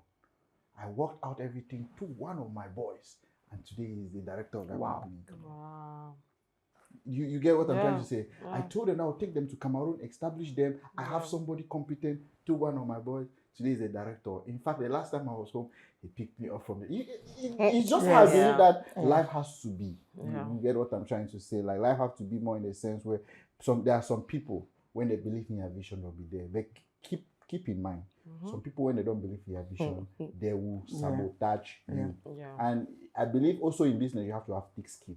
Yes. Because sometimes you never know when the challenge will come at you. So you have to have thick skin. You just gotta okay, if it's not going well, say what you want to say. At least I did it. It's better to do it than not to do it. You get it? So that's like my belief system. If you keep doing what you have been doing, you keep getting what you have been getting. So a different input, a different output. So that's more of for the two of you, how to treat staff to get the best out of them. But how do you deal with the one you treat them right, you do everything, but they still kick you in the You see, it's normal, and you as a leader, you have to be careful not to paint everybody with the same brush, because you can say we did a lot, we invested in you, and you ran away, so we'll not invest in the next person. Other people, yeah. It doesn't help. Stick to what your value systems are. Okay, so I'll give you an example, just to add on to what we are saying, because it's something that I think people need to take into account. In the Bible, there's a story of David and his strong men when he was running around from Saul and they wanted to kill him. Then David opened his mouth and they said, how I wish I could drink the water that is from my hometown. His people went behind enemy lines, went and fetched the water, and they brought it. Now, if we remember the story, David didn't drink the water. He said, how could I drink water that my people risked their lives for? So he poured the water out as an offering unto God. A standard African leader wants to be a king at the expense of his people. I have said, if starting Great Parrot was not going to make a lot more millionaires, it's why I respect companies like Microsoft. And in my mind's eye, I kind of liked what Bill Gates did. Microsoft minted more millionaires. Yeah. Why? Why do you want to be the only one who lives in a big house? What about your staff? So, and people can see. In Africa, they'll say, I should stay here and work. Why boss is doing this? Boss is doing that. And we cannot build big organizations or organizations that last if we can't trust other people. Yeah. We can't. I trust my team. So, sometimes the bank will call me. And one day I went to the bank and I said, why are you disturbing me? And they said, because I said, listen, if you've seen my second in command, you have seen me. Or if you see my people, you have seen me. I want to disassociate. I just happen to be the one that has a vision. It could have been you. It could have been you. Yeah. And for me, I would have done my job. I served dutifully for many years. I served others, never took advantage. When I was working in the bank, people come to me and say, hey, why are you working like the bank is for your father? How can you talk like this? So one day you'll get a business. You don't want somebody to work for your business like it is for their father. For their parents. You don't do that. And and coming back to, Ella, you quoted something from 50 Cent. Yes. Bako quoted something from Mike Tyson. There's something, one of the verses in one of Jay-Z's rap songs, he says, they count success by the number of successful people. So if you are the only successful person, then you are not successful. Then you failed. You failed. Yeah. So it's a great thing you're saying that sometimes the African entrepreneur or founder wants to be, I'm the one who is making the rest. You are failed. Yeah. I always say that if you leave this world and no one can come and say, if not of you, they will not be where they are, what they are, then it's as if you have never lived. Yeah. You failed. So some people get it wrongly, some people get it late. But let's not also hide on the fact that You see, you say you were a great person. Let's not hide it on the fact that some people, you give them that opportunity, they'll mess it up for you. Yeah. Some people are they're not happy place of even seeing their boss succeeding. Yeah. I don't know. We have this. There is that. It's an African thing that needs to Sometimes I've had a situation where mentality. an employee is jealous of me. You're the boss. What I've taken to build that company, because you just feel like boss is just enjoying. You understand? Off our hard work. So but to hit on your question, yeah. Sometimes I've even asked myself a question that is it necessary to be too good on these two employees? Because when they want to leave and be wicked, they're wicked. Yeah. Whatever you do. Yes, I had a situation sometime that it was right until like social media, where a former employee was on there. Now, the most interesting thing around it is that, and he was a white. We did a business in Texas. When he left the company, at some point he demanded money from me. I said, I will not pay. You have left the company. He explained that no, he was not being paid well, because now he's seen how the business is still succeeding even after he have left. Then he went now even on social media and was putting my name, that this Nigerian, right? So he was referring me to even as Nigerian. Funny enough, I had a lot of people who took my side and fought him until he went to a lawsuit to even get him to stay. Because I always asking myself that he was not even referring at that point that my boss did this and this. He was saying, this Nigerian take advantage of me, took advantage of me. This Nigerian, before even sharing it. It was a lot, and tag people that I knew. Some companies that we had partnership, we tag them. You lose your deals. Tagging them. You understand? So some companies will call me, what's going on with your former employee? What's happening? And then, but that aspect that he was always referring this Nigeria made me to actually really took a step back. Like, but when this man was in the company, I was very good with him. You decided to leave and start your own competing thing. Something that even compete with what we were building. You started it, but you realized that it was not for you. Not everybody can start some things. And then sooner enough, from nowhere, you are coming and you are attacking me. So I totally believe that some people, irrespective of whatever you do, they will not be happy. There will always be a Judas. They will fight you. They will say crazy things. It's just life. And to conclude on that, once you have decided to do anything meaningful in life, be ready for people to come against you. Sometimes it can be your closest person. Sometimes it can be your ex-husband or ex-wife. We see it all around the world. You understand what I'm trying to say? So even big celebrities, actors, they face all of those things. So business people, they face things. And then most importantly, if your business is on the limelight, people are going to say crazy. Some people will leave from there because now you are doing so well and they're no longer in that company. In fact, they feel like they're all a right to make people don't like the company. You know that some people feel like they take blackmail you or sabotage you as their personal affair. Some people might do that. They have time for it. We see that in certain cases. So again, it's just, I feel like it's just the reality of life. I don't take some things at heart these days. Because we live in this world, one day we are all going to clock out. And so I totally believe, like, let me start the business that ought to be started by me, write the books that ought to be written by me, help the people that ought to be helped by me, impact the people that ought to be impacted by me, and leave the rest for God. God too. Okay. The final one on employees. A lot of people you see on social media doing videos of employees stealing, underperforming, just don't care about the business. How should they manage that? From your experiences, they are stealing from you, doing all sorts. I mean, showing the bad nuts is, I don't have a problem with that. But are they showing the good employees? Are they showing what good employees are doing? Are they showing how they are rewarding good employees? Okay, so they should flip the coin. They can do both. Because again, we need to point out, we should not be ashamed of pointing out what is bad. And we should have an honest conversation. And the work culture with some employees it leaves much to be desired. These very people will work very well under foreigners. they will work very well in the West. But to work under For their own own, brother yeah. is a problem. It's a big thing in Ghana. Submission problems. Do you face the same in Cameroon, Dada? You know, funny enough, sometimes we look at the people outside like they know better than us. Yeah. That they can offer the same product for you, but you choose to go with the person outside. Also, I think familiarity kills. A lot of time we are too familiar with that we even know the story. This person grew up here. This person used to say. Yeah.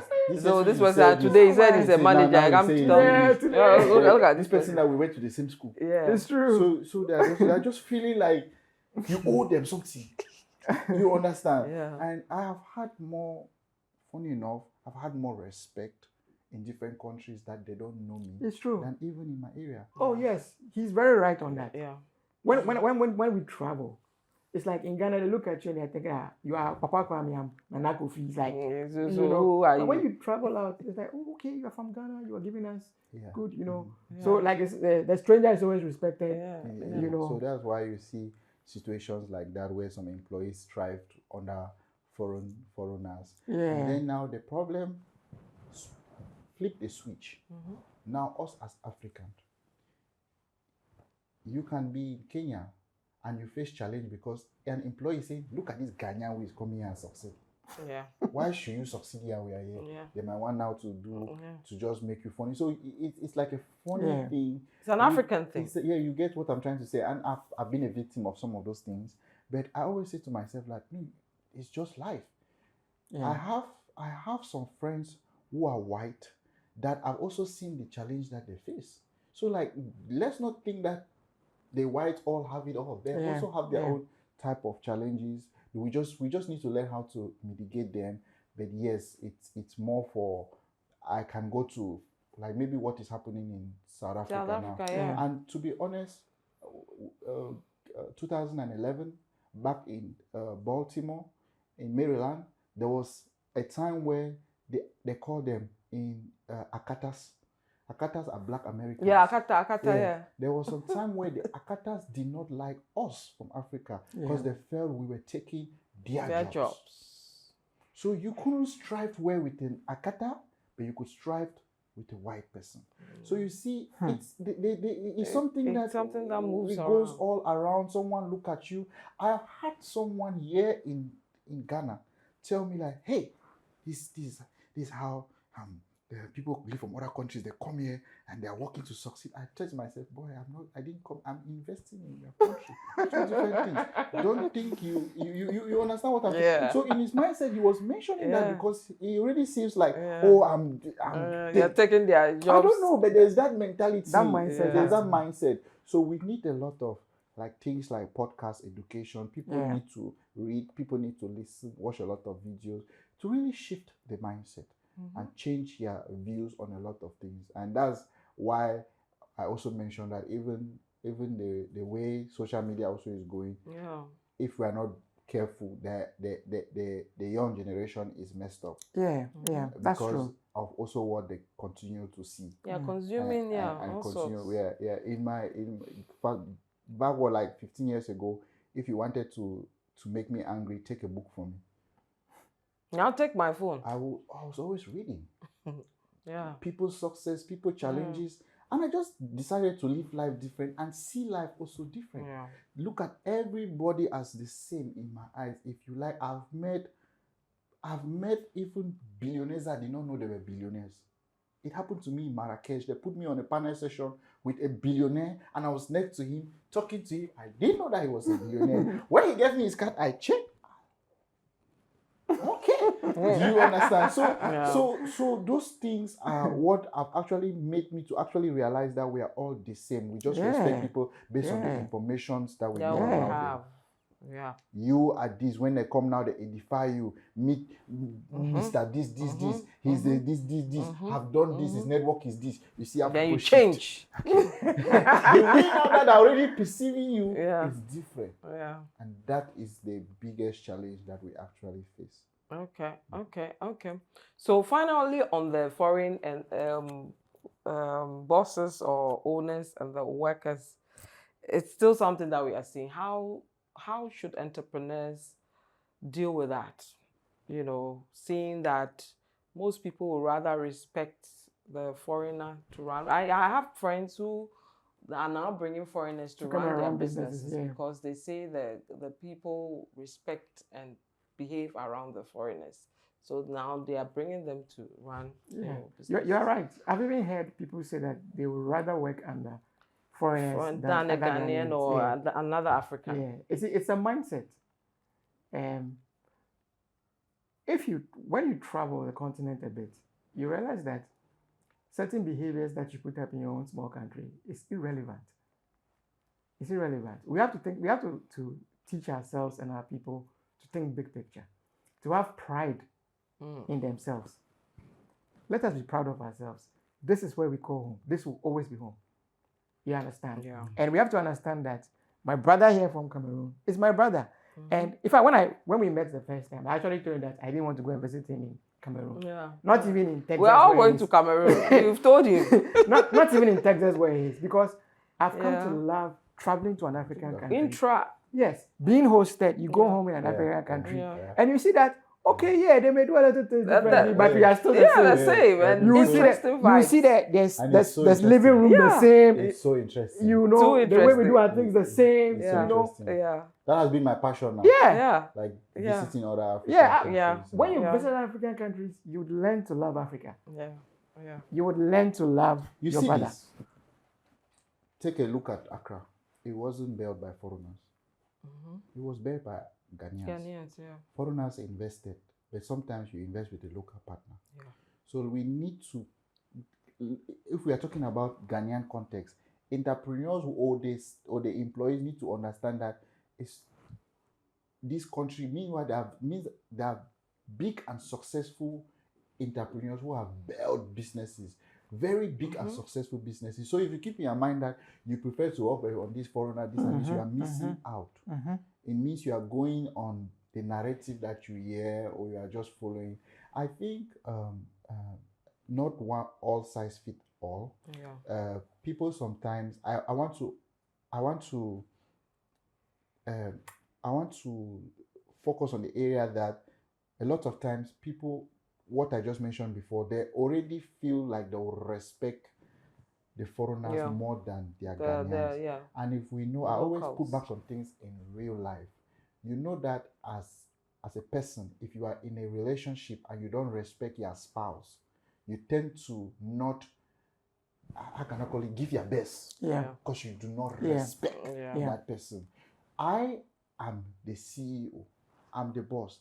You demand, you ought to give the respect to that person. The person is the leader. As long as you feel like you don't respect the person, you always feel like what they're doing, you don't want to be corrected. They tell you something, you're like, look at the other. You get it. Every company is governed by principles and mission. We are sitting in this room. You get it. Every company. So if you come to a company and you want to work in that company, follow the mission, the principles. So when you go there now, you want to work. And a lot of times, I feel like some employees go to some companies and they want to change. It's like they want to create their own policy. You see someone, you want to create their own policy. They want to do their own thing. No. And that's what happens. And then sometimes the life is also changing fast. The more we are having open our doors for foreign investments, we also invite a lot of different cultures. That's right. And that's something we do not pay attention in business. That's right. When you open your door for foreign investors, people come in with different cultures, mindsets, views. When you integrate it, there's something that is missing that you are not finding. The displaced mentality. Now, someone has worked for a Lebanese. The Lebanese has a different way that they treat people. Someone has worked for an American. The American is like, oh, wear your t-shirt and come to work. The customer can wear your trainers. Wear this and this. So you live now there. You go now for this Ghanaian owned company. They tell you suit every day, shirt and tie every day. You call me this. You start. These people are doing too much. These people are this. You start feeling some type of way because you're used to some other. Yes, it's the displaced integration. That's why I totally believe in countries like When I was in Saudi Arabia, one of the best countries for me. Really? Yes. They have money. Right. I mean, that's what. No, not only about money. You cannot come with your own culture in the country. It is what it is. It Is is what what it it is. is. Yeah. You came to do business. That culture sticks. There are certain things you cannot do when it's time for prayers, irrespective of who you are. Yeah. Yeah. So you come now to a country, there's this one, different belief system. It's too much, and people are confused. And then I'll say something which I know people might not accept. We also have a lot of people in countries like Ghana who their main boss is their pastor. The religion factor. So instead anything that is happening in their workplace, they take it to their pastor, and it's their pastor now that gets into their mind. Yeah. And then they look at things very different. That's why I mentioned about that displaced mentality. Yeah. I see it a lot where people, but we have to separate some things. Yeah. That's why in the Arab world, things move very different because everybody is in one specific system. That's why things are just, and keep in mind, some of those countries, they welcome a lot of foreigners, even like UAE. There's a lot of foreign money, but they know how they have structured so there's not a lot of shift of minds. You stay in Saudi Arabia, you do what the Saudi Arabia do. The people come in here and they do what they used to do. Yeah, ways. Bring it here. Yeah. You get what I'm trying to say. And then So I it's get different. what I'm trying to say. It's different. To talk on what you said about people who make their pastors their God, it's because Their boss. yes, their boss. Yeah, actually, thanks for the correction. It's because there's a lack of a lot of leadership, and even for pastors, pastors have done so much that it cannot be taken away. They've stood in the gap when people have not been in the gap, but they've been forced to do things that may not have been part of their mission. You know. Yeah. So, for example, if your pastor is not trained in organizational behavior and politics, and you bring issues concerning things that are happening in your organization, and you just take what your pastor says, and the pastor doesn't really have an idea of what he's saying, it might be a problem. A lot of times, if the pastor is following the Bible and is sticking to the Bible, it might work, and it should work. But a lot of people who are around who we are calling as pastors, how many of them can we honestly say are really pastors? You understand? You know. So I'm currently in the seminary myself. Yes, to become a pastor. Hey. Yes. Hey. Yeah, because at the end of the day, what is our purpose? And I'll quote one of the guys from church history. He says, preach the gospel, die and be forgotten, which is similar to what you said. You said that you are here, you make your impact, and then you leave and you go. It's called Nicholas von Zuzendorf or something like that. You understand? So the church is actually aware. The church in Ghana is actually aware of some of these challenges, and there are efforts being made. And again, people like you should come to the seminary because you have left it. You have left for the wrong people to be running. I didn't want to use that word. It's what it is. If you will not go into the seminary and truly understand what good public theology ought to be, because let me give this example. You are flying to Ghana. Look at the mess and the flooding we've done in our building, and we say we are Christians. People have said that they are not sure Ghanaians are Christians by the way we live our life. Because we have a dualist mindset. What we do in church on Sunday and what we do in the work. Like, how can you say you are a Christian and you go to work and you are not working? Bringing your best to work. Thank you. How can you say you're a Christian and then you put chemicals in food to sell to people? Thank you. You know, there are a lot of things we do that doesn't match. Those are conversations. That's for another podcast. So for another day, that's for another podcast. I always just feel like to mention what you were saying, people need to pick their avenues in life. I loved going to places and giving education, motivating, inspiring people to do more, live more, want more. So in a nutshell, like in the entrepreneurial aspect, I feel like I'm an entrepreneurial pastor. Yes, you are. Right? But in the sense of it, I totally agree that they call it in pitching that belly food. everybody is focusing on what they want to how to sort themselves for out. themselves. Yes. And that selfish mentality is Yes. frustrating a Yes. lot of Yeah. countries. That's Not Africa's only problem. Ghana. Everywhere. But Africa is very beautiful, vast, a lot of great things to see. When you travel across the continent, you always find yourself looking like, hey, they have this. This is beautiful. I've gone to some African countries and I'm amazed. And I just take a step back and I was like, oh, okay, but why are we not doing this in my home country? Why are we not doing this in this other country? That's just the reality of how it's supposed to like be. Okay. But I think we as African, we have to be the people to change it. And that's why we should be always careful with the people we choose to lead. Yeah. If the leader cannot take you to the right road, everybody is going towards the wrong way. So bottom line is the leadership. Right, okay. In talk of leadership, let's look at government policies and all that, right? I know it's a big topic for businesses. Which policies hurt businesses the most in Africa? I can give examples. I think overregulation. Overregulation. Yes, people wonder why I say that, especially because I work in a highly regulated space. But you see, I believe that you have to give opportunities for people to try things. Let them try things. They will fail. Yeah. They might cut corners in the process of trying to get to where they want to get to. But when there are so many regulations, it's problematic. True. So I'll give you an example. You remember when there was this policy on ICT that leaked? Yes. And it said that even before you build a website, you have to pay some, the capital and all that. It means for someone like me, great power to know how to survive. At the beginning, but we know how to survive, yes. Yeah. Because we started, of course, depending on the industry. Because I'm in a highly regulated industry, we have to make sure that we ourselves comply. But in the act of learning, when I started small,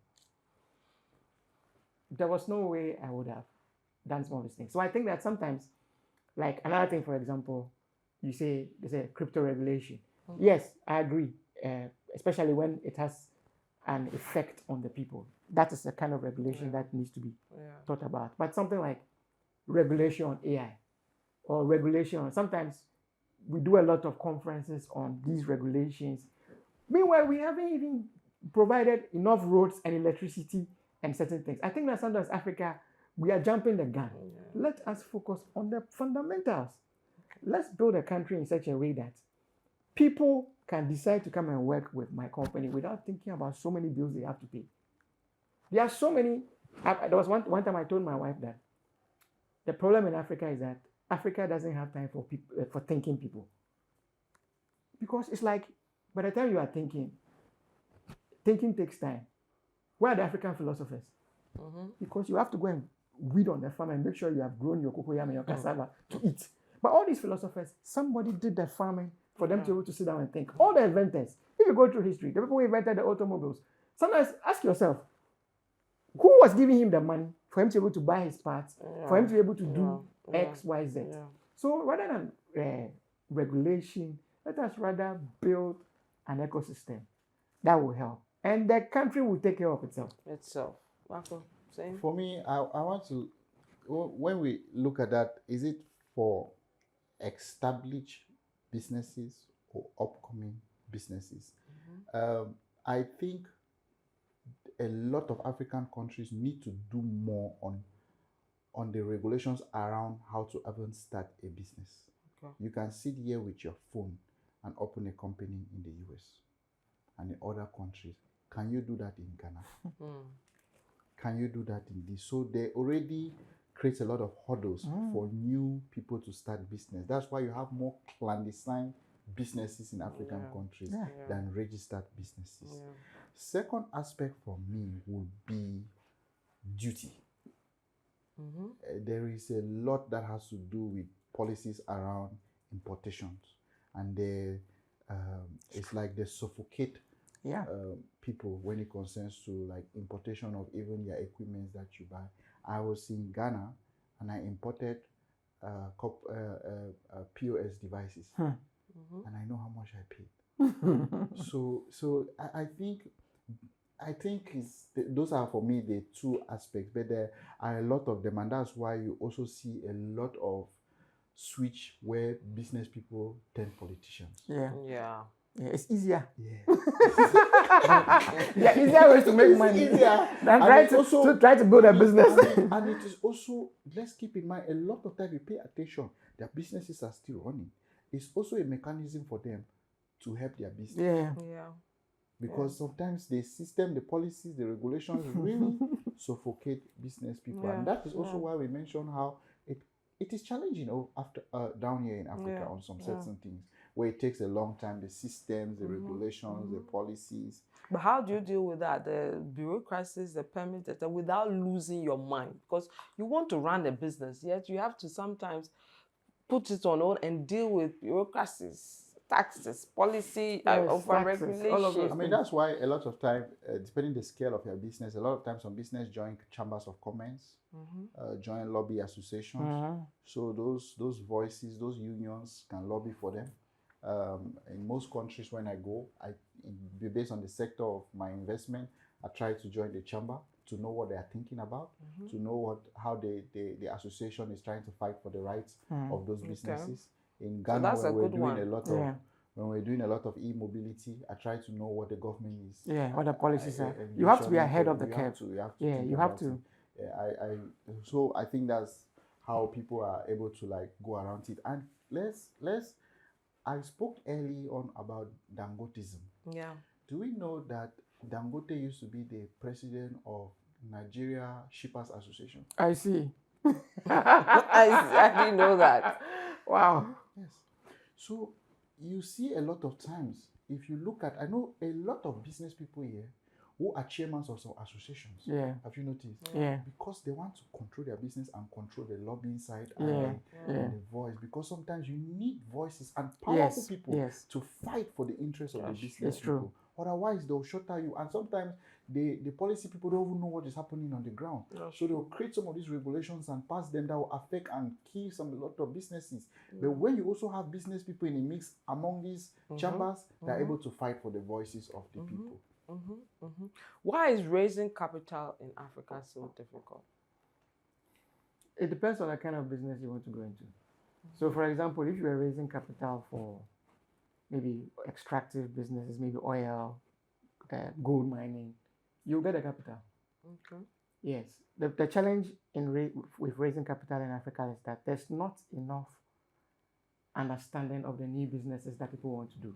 So don't forget that the people you are asking the money for, if they don't understand what you're doing, it's going to be difficult. It's going to be difficult. For many years, for example, tech in Africa struggled. Because just like I said, they're like, what do you mean you are going to build a software company? We don't think software comes from Africa. Software is mostly Indian or European. You know, are you sure the quality will be good? So there are already questions. And also, this is where, even though I'm against over-regulation, if the people don't really understand how the system works for where you are asking money for, then, and again, it's about margins. Like I said, gold will give the investor more money. More money than your... Sometimes putting his money in treasury bills will give him more money because maybe we have a high inflationary system. So there are people who have money who don't want to invest because they know the money makes, to them, it makes more sense if the money was in the bank. Yeah. And then there's also the mindset of people. They want to come and invest in you for the next day. They see that you are going to buy an Nissan Patrol or a Land Cruiser when you should be building a business. Yeah. You see. But when you get to a certain point, the capital will come chasing you. I've turned down because I said we are not ready to raise. But when we are ready to raise, we will announce. And I think that's a very good question because that's actually a chunk of my business now. Yes. Empowering founders to build, scale, expand with clarity, structure. And if you look keenly, I've met people. Let's say you have I'll give a practical example. I know a gentleman who is actually a very good friend. He's into the importation of furnitures, and they're doing very well. They are making money. Oh, Bako, like we want to expand this business. We need you things you can get me somebody can invest like 2 million for us. Okay, let's do an NDA. Let me see some of your books. you know, Charlie, the way we do these things, we don't want to, you understand? They have used business account for personal needs. They have take money in this angle, take money left, right. There is no structure. The founder is, so that's where we help businesses with structure. Yeah. I call it in the investment side that you are making money, but you are not bankable. Yes. So the bankability of a lot of businesses is the problem of them raising money. Yeah. Now, he mentioned a very good point that at a certain point is the funding that is looking for you. Guess what? At that point when you have now structured your business, then fund is looking for you. Because I believe whatever you are looking for is also looking for you. Yeah. Those in the investment side are looking for well-structured, bankable business to invest their money for returns. But why would I invest in you if I ask you for the audited accounts? You cannot provide to me, or I see some. You say your governance is all over the place. Why should I invest in you? And that is why also, if you also look keenly, a lot of tech companies that are actually raising a lot of money, if you look keenly, they're all registered in Delaware, registered in US, because sometimes they have come to understand that we need to structure this from day one, and they're able to raise funds. In fact, there's a mafia around the. If you are able to sit and take a step back and study that, okay, in the year 2024, 2025, let me list 40 companies in Africa that have raised over 3 million. That's where you see a mafia, because a lot of times some of them even know each other. Yeah. Sometimes the investors in this company is the same investors in that other company. So I call it because they know the system, they understand the mechanism about raising capital. Yeah. So when you are just building your business and you don't know if you want to raise capital, then you'll be doing things anyhow. And then at some point you need capital to expand. And then you cannot. You go to a bank is asking you for this collateral, this number of interest, and now you start going online. African bank, too many days collateral. But your business is not structured. Yes, they are not NGOs. They are not banking. It's business. The money business. must get returns. For me, the key that most businesses face in raising capital is lack of structuring. Okay. Lack of structuring, and it's not bankable. And to be fair, some of the businesses don't know this. I mean, my training 7 years in the bank made me see the value of some of these things. And one of the reasons why I've said that we are not ready is the fact that I'm also making sure that now that we've passed that hump of surviving and not dying, we want to make sure that we build a strong foundation so that when you ask us, like for example, last year we were applying for a DUNS number, a DUNS number. That number means that you are making your financials available to the wider world. Yes. And the only thing that stopped that was that it was $900 to apply. And I was like, you know what, you wait. But we'll go and get that number. Yeah. That anybody sitting outside in America should be able to pick that number of our business and then go drill. Yeah. If you come and look into my account, you shouldn't see me, the owner, operating on the account as if it's my personal account. I don't do that. In my company, I don't do that. I'm not a single signatory. I'm very intentional about some of these things. You know, so that because I know where I want to send this company. We didn't suffer all this suffering for it to fizzle out and die. Yeah. You know. So that's what I'm saying. Sometimes people say that, do you need is it capital? I don't think capital is the issue. Okay. I don't think capital is the issue. Some people want the capital. First, go and work for somebody. Go and work in a system. Understand the system. There are some entrepreneurs who advise that you shut down this one, pause it. You go and work in a larger organization. Understand how things work. Then come back out. Get the experience and then start building. Yes. Yeah. Come back out. Don't look on social media and look at all those people who are posting all those things. You are running your own journey. Social media, if you follow social media, don't look at that. Okay, guys, ownership. The African culture and style, we want to own everything. Yeah. I know Bako is not a believer of the 100% ownership and those ownership. Investors don't think like that. Yeah, so a bit your thoughts, on ownership. We see a lot of 100% ownership. They don't want to do the equity thing. They don't want to bring in investors. They are not sure. They are afraid. They don't, all that. Let me start with you, Bako. I know you're a strong advocate of, equity. And we I studied a lot of things around some certain business people. They say you have sometimes to emulate the people you want to be. That's why I talk a lot about structuring. When I was looking at, myself when I'm in my 50s, 60s. How do I want to do things? That's why I have a holding company called Bako Groups Holdings. I own 100%. Now, that is my holdings. But that holdings do not perform activities. It just holds our member companies. And one of our member companies is Backbone Capital. Now I'm the CEO, but eventually I'm going to become the managing partner when I have other partners in the business. Okay. Keep in mind, there are other of our member companies, portfolio companies that are even Backbone only have maybe 10%, 15%. But guess what?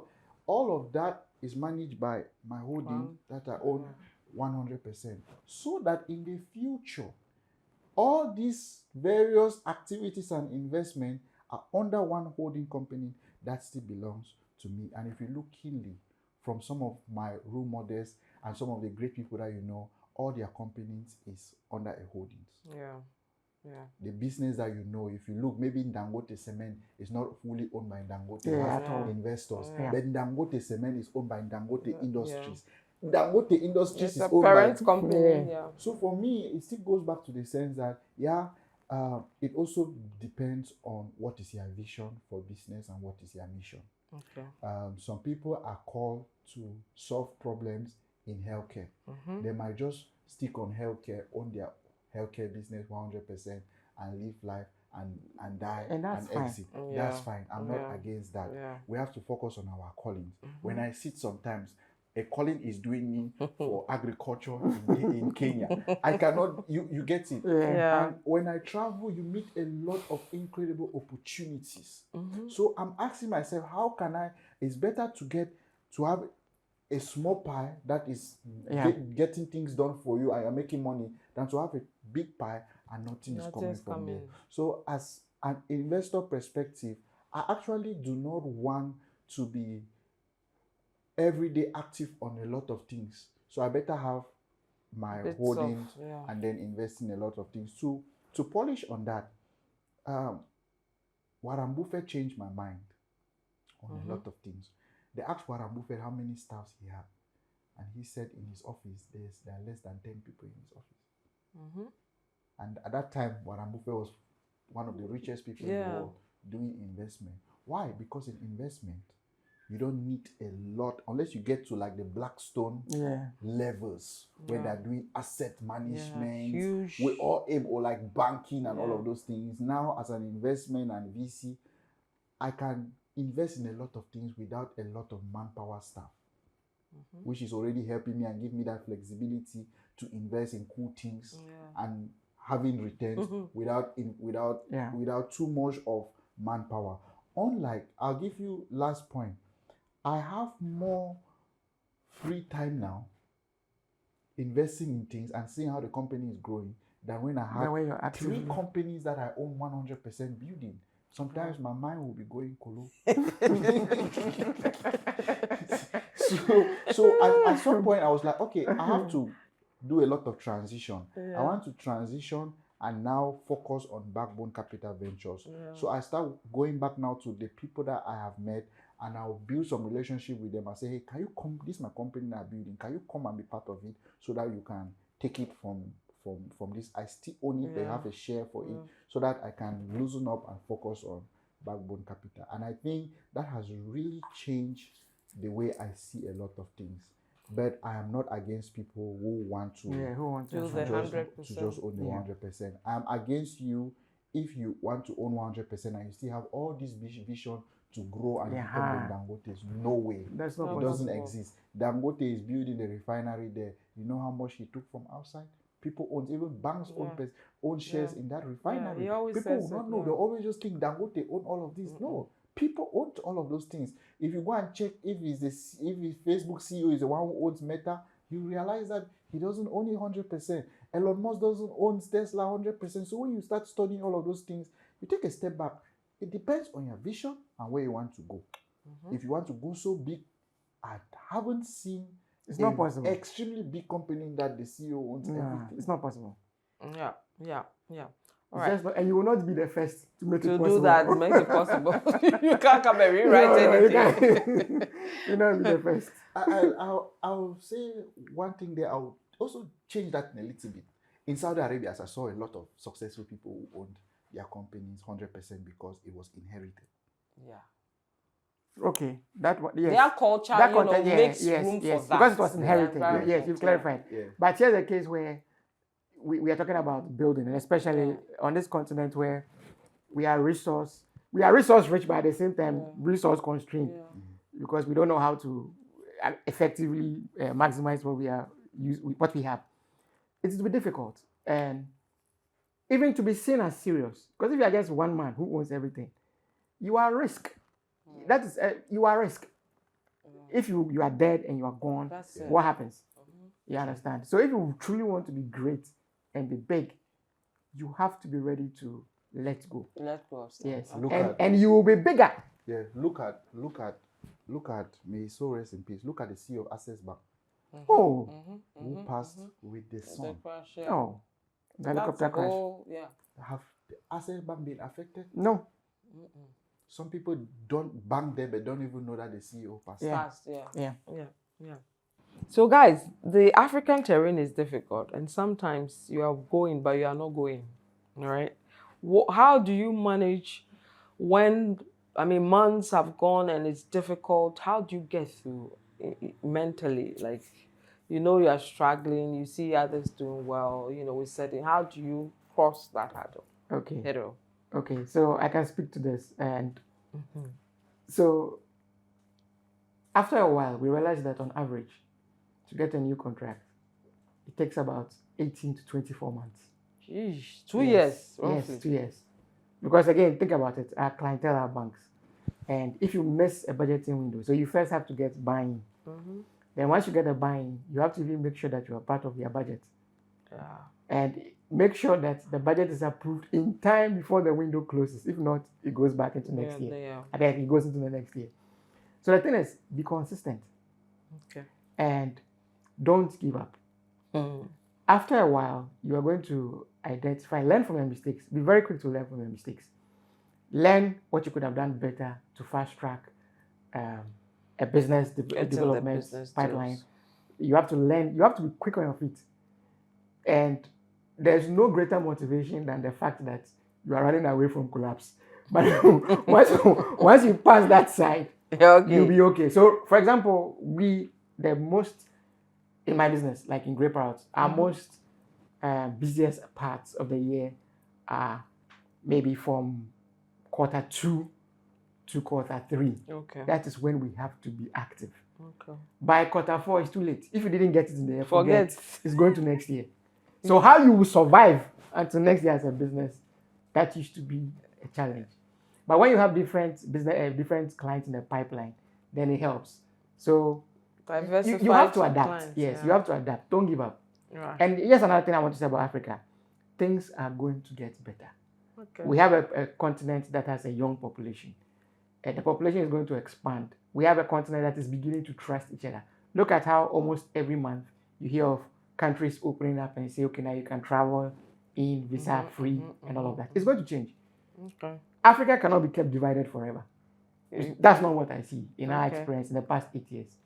And if you are struggling in one country, like Bako said earlier, move to another. I hear, for example, Ghanaian contractors are doing very well. This is road contractors. They are doing very well in the sub-region. Likewise, we are moving software services out of Ghana into SADC, into other parts of West Africa, Francophone parts of Africa, and the rest. So be resilient, move forward, and don't stop. Okay, Bako, slow days. How do you deal with that?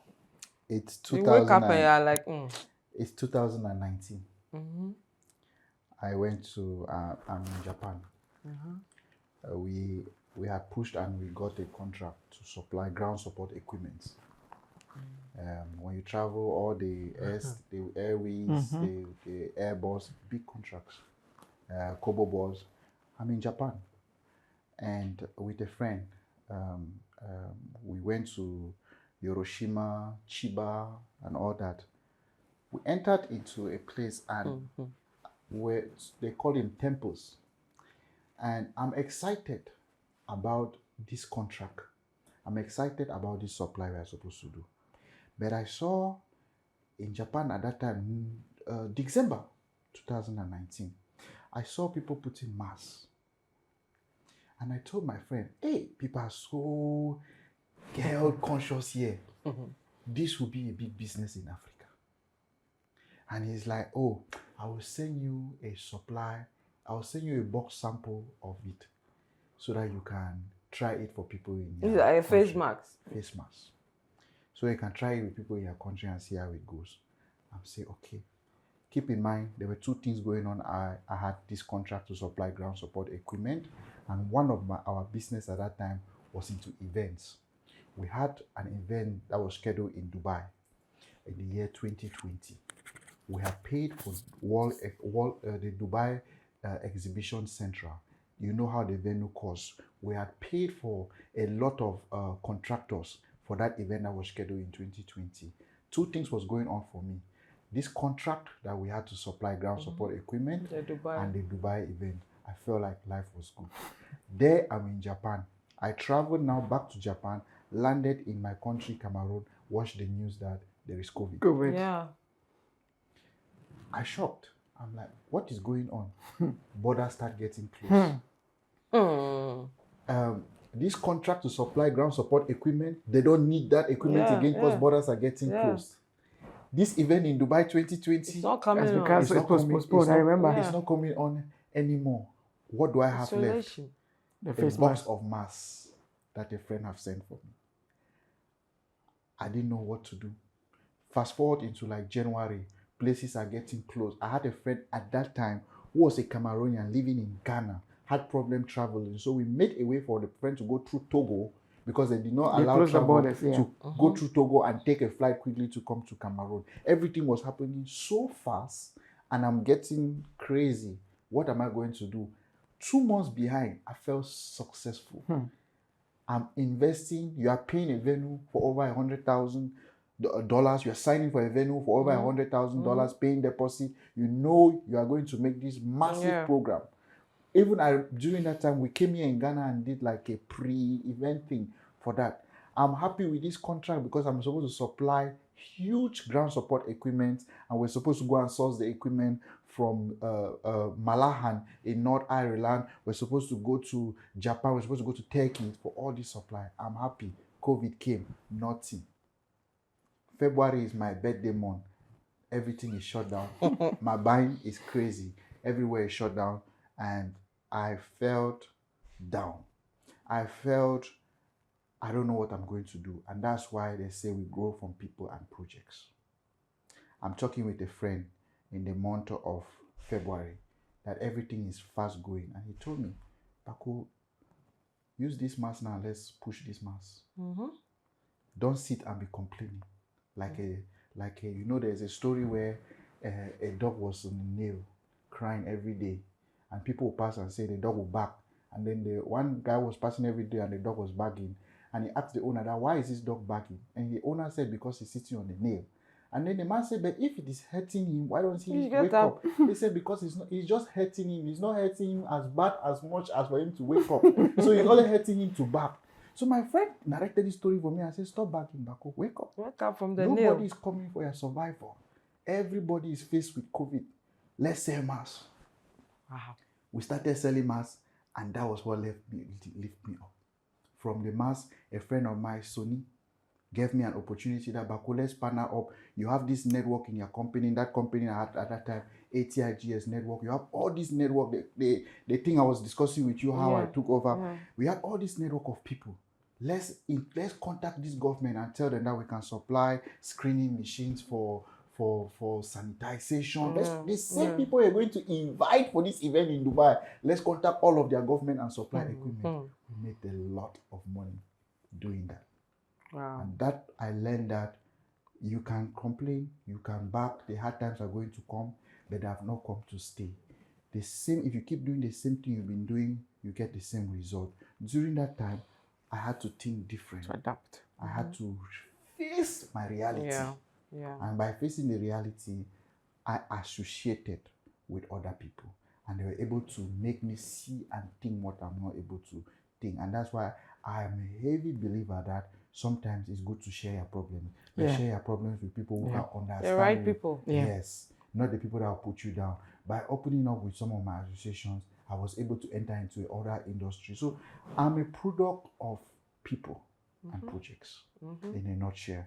There have been times I have had, that's why I am always pumped up when I have a new idea to write a book. Because me starting young, growing up in this dusty street of Tarinkombamenda in Cameroon, I didn't grow up on a table that we talk entrepreneurship. I didn't grow up on a table that we talk business. But going and doing things and finding out, learning, I feel like sometimes not everybody my message is going to always get to them, but there will be that one person. Yes, there will be that one person. I'll be like, yes, you inspire me and this, you're able to do it. So for me, it's association. When that hard time hits you, or when that time you don't know what to do, find a group of people, open up to them, share, and be open to think different, and be open to go and try. Sometimes some things will just happen because it wants you to take a reset. Africa is enjoying something now because COVID came and reset the economy. Made some of us to start believing in virtual connection. Made some of us to start believing in technology.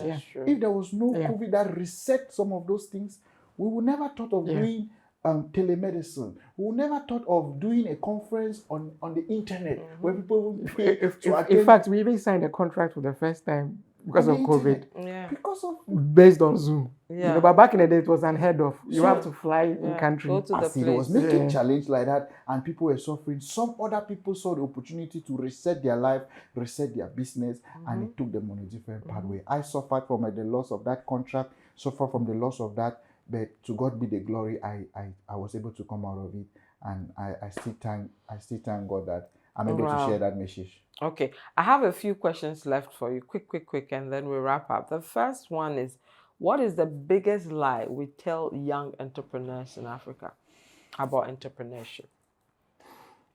Wow, good one. It's a good question. You go first. The biggest lie we tell entrepreneurs in Africa is a lot of time is that this is the only business that gives you money. If you look at one of my great business people I know in Ghana, the Joe Small group of companies. Yeah. That man probably have 79 companies. Go on their website, diversified company in so many different things. You get it. Sometimes people need to understand that this business can not be doing well, but this one is doing well. You take the money here and we fuel this business. So I believe the biggest lie that some people know is that aspect that you just see that person in Africa doing or putting every day online might not be what gives that person. No, it's fueling the business, the person. There might be some other thing. So for me, I think that's what I have. In terms of entrepreneurs, the biggest lie we tell other entrepreneurs. You understand what I'm trying to say? I've met some entrepreneurs that I met this guy, and this guy owned plantations that it was owned by the parents. He explained their business and gave me his business card, but never told me that business is not making money. I looked at it and was respecting, but that business was not making money. What I was seeing, the life and the hotel is paying, and the life came from another business. So you see him and you see what he's doing, and you just be like, this man, that's why, to polish that, that's why you see sometimes people will tell you that, oh, this my friend, he's doing a clinic business. Yeah, man has money. You have not got to their books. You don't know their business. Yeah. Last point. Look only in Accra. The more I visit Accra, the more sometimes I'll be walking past the street. I'll be like, hey, 4 months I was here, was another restaurant that was here. Yeah. Another restaurant that opened. Yeah. Another business has closed. Yeah. So many times you go somewhere, oh, I'm the owner of this hotel, I'm the owner of this, and then you make people feel like, oh, this man has so much money. But where did you get the money to even open that hotel? So people are already positioning you like that, but it was another thing that gave you money. The money. Okay. No, those are very good insights. Yeah. So for me, I think one of the biggest lies we tell people, entrepreneurs, is that capital is exactly what that will solve your problems. It's not funding. Yes, funding. I get the money, funding. No. I don't think it's funding. Okay. If you work on yourself, you systemize yourself, you build a business that cannot be ignored. In fact, I believe there's a book that said, so good that you can't be ignored or something like that. if you're able to get yourself to that point, eventually you will make a breakthrough. Okay. Because it will get to a point where you cannot be ignored. So I'll just give you an example. A couple of days ago, we had the opportunity to meet some top-level executives from one of our banking clients. We had just gotten an in, so we just have a small product that is currently being deployed. But we had the opportunity because we heard they were in Ghana, and my team that was in that country said, listen, the top brass is coming to Ghana, so find a way to meet them. We happened to meet them over breakfast. In fact, they were about to depart the country, and then we happened to meet them at breakfast at their hotel. And in discussions, they looked at us and they said, we didn't think Parrot was a Ghanaian company. And I was not offended. I said, yes. I said, yes. That's how we've built the organization from day one. We've built it in such a way that we are world class. And we know, in fact, we have products that we know are world class. Yeah, we are Africans. We understand the African context. We understand the African problems. We know that we have the solutions to the African problems. It's not somebody who's sitting in New York who can come and build a solution for my market woman at Makola. Who can understand the cash challenges within the banking sector in Africa. It's not possible, but I have grown with it. It's my lived experience. So we have the solution. So it's not just the funding. If there's always people talk about the family, friends, and fools when you're starting a business. If you are very clear, you are very articulate, you prove, you will by all means get somebody who will be a fool, who will say, okay, let me give you this chance, or let me give you this money. Or you might get family who say, okay, here's something small to start. It is what you do with that small that you are given. The money you are given. That will determine what happens next. And like I'm saying, there was a time when we had no money. But you see, it's not money that would have solved our problem. Business. Yeah. An opportunity. Business, yeah. So how do we get the opportunity? If people see that we have done good work. Yes. But if you had given us money at the time, what would you do? We'll just burn through that money. I've always said, for example, that anybody who is saying that we should go and receive funding to come and pay salaries, we have failed. But the money that we are supposed to go and get from investors is not to come and pay salaries. No. It means that we've not proven to the investor that we are able to even take care of ourselves first. So even if the salaries are small, let's manage it. Let's be consistent. When we provide a financial statement, let them see that at least we're being consistent in the little that we were given. Then when we get to the point where it's time to scale, then that one, okay, now it's expansion. But if you are starting a business as a startup, and you want somebody to come and give you that money, who should give you that money? And to add on that, interestingly, just to add on that, there is something that I call sellership. Knowing how to sell your business. Sell your business for greatness, sell your business for investors, sell your business to clients. If you have seen over the past 3 years, it's now like a fashion or a trending thing for anybody to just say, I'm the CEO of this, I'm the CEO of this. People even take, you see a small restaurant on the street, I'm the CEO of Mama's this restaurant, I'm the CEO of this, right? But some people think that just opening a business, then the business will just grow. A business is just a paper registered. What runs the business are the people and the leader. A lot of times we make it, I think, so. Some certain class of successful entrepreneurs have made it seem so easy, where it now becomes a thing where everybody feel like, oh, if I open this business, I will just make it in life. I will just do it in this. So people start seeing only the good side of the business. That's why our conversations are very good. People start seeing only the good side of business, seeing the luxury. And then a lot of people are hiding behind business, where you have gotten money from so many other different things. Then you hide behind this business, and then people see like only the success of that business. So you just get people entering into business without really thinking. I spent, I forgot the year, but at Russia, Africa Summit with the CEO of Jospon Group of Companies, the founder. I spent a short minute with him walking through the exhibition booth. I checked and I said, I know why you are successful. Why is He's a seller, man. The way this man was talking to the Russian counterpart, if I was them, I'll do business with him. I learned. And there's always this thing, even in the tech world and raising money, that elevator pitch. Yes, the elevator pitch. In a short time, you were should be speaking able with some to of the explain your value exhibitors. proposition. They were able to be like, let's set up a meeting. I'll give you a clean thing. This happened reality. We left from one exhibition, and by the time we finished the exhibition, he has set up 2 meetings with some of the people in the booth. And I went to one of those meetings. I looked at the leader and I said, sometimes I will come to some of these forums and I will just sit wanting the opportunities to come to me. This is the CEO of Jospon Group of Companies, working in this exhibition hall and getting the deals done.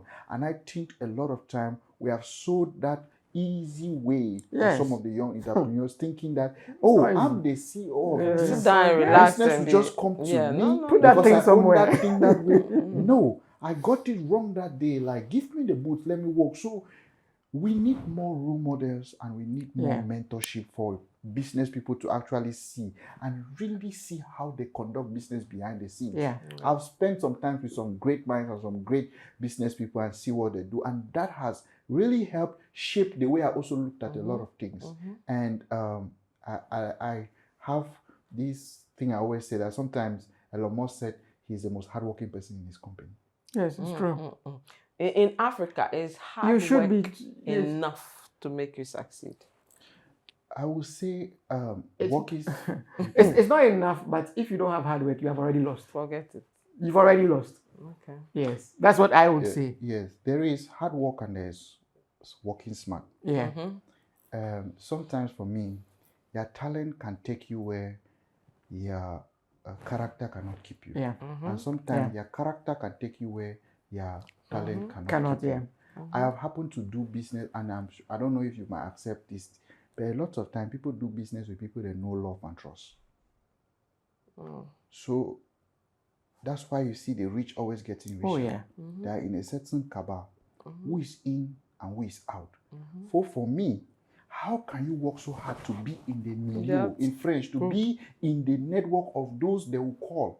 Look at even in Ghana and pay attention to some of the big, they're all, this person is doing, and we see it even in different countries. This person is doing cement, this person is doing construction, this person is doing this. So when I need a building, I call this. When I need this, I call this. If it is software, I call this person. But they are all friends. If you look keenly, they meet at functions, they meet at this. So you have to work so hard. If it is to go through the window, if it is go to the door, if it is go to the ceiling, but get yourself in the room where when your service is needed, it is you that they call. Are you into the business of pool? When I want to do a pool in my hotel or my house, is it you I'm calling or I'm researching? Until you get to a point where I feel like people are able to count you in certain things that you do. For me, you are still pushing your way in. And that's why it takes a lot of work. And even getting to the point where I feel like I'm more invested now, I realize it is sometimes very challenging. So I don't want to be always doing that. So I feel like I can just give money, give access, give support, give structure, and allow people who have the capability to actually do it. It takes long, and then it's also very difficult to maintain them sometimes. Right. What business practices are considered normal in Africa but won't survive scrutiny elsewhere? I think it's a very interesting that business character or that will survive here, but it will survive elsewhere in the world. Like you can't go and do that in America or what else. But it's normal. Okay, so let me give you some. So there's this tag around black people where they say something like black people time, Ghana man time, African American time. It doesn't work in almost every part of the world, even in China and Asia. As somebody said, we like to say time is money. But recently I heard a statement which I actually agree with. It said, money is time. So it's not that time is money, because with money you're able to buy time. To be able to spend time with your wife or your husband, it means that you have money, that you are not worried about what you eat the next day. So when you are wasting people's time, you are killing people. Someone also said that, I think we heard that recently. I think it was Kofi Amwabing I saw a video. He went to Stanford or Harvard a long time ago. I saw Kofi Amabe's post as well. Who also spoke about that problem. So you see, Kofi Amabe also spoke about that. Now Kofi Amabe is my senior in business, my grandfather basically, and he's complaining about that. And I'm still mentioning it now. The time issue. You understand? I don't have a problem if we don't want to go to a certain place, but if we have agreed, let's try and make it. Yeah. Let's try and make it. Because some people are having 3 meetings in one day. So if you take away that person's time, it's going to be a problem.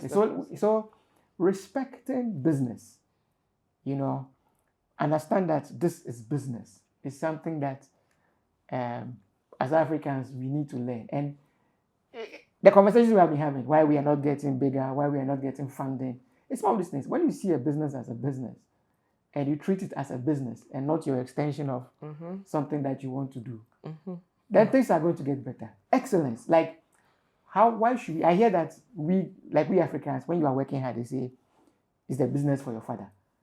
But then I hear in other cultures, they don't have statements like that. I hear the Dutch say something like, this is the reason why we are working, or something like that. Why are we surprised that the Netherlands will look like that and Ghana will look like this way? So if you are watching this and you've ever made that statement to somebody, why is a business for your father? You need to repent. Good, very good one. And I think I have 3 things to add on that. One for me is, I think there are a lot of accountability in Africa. There are a lot of businesses here who are very successful, but they are not like they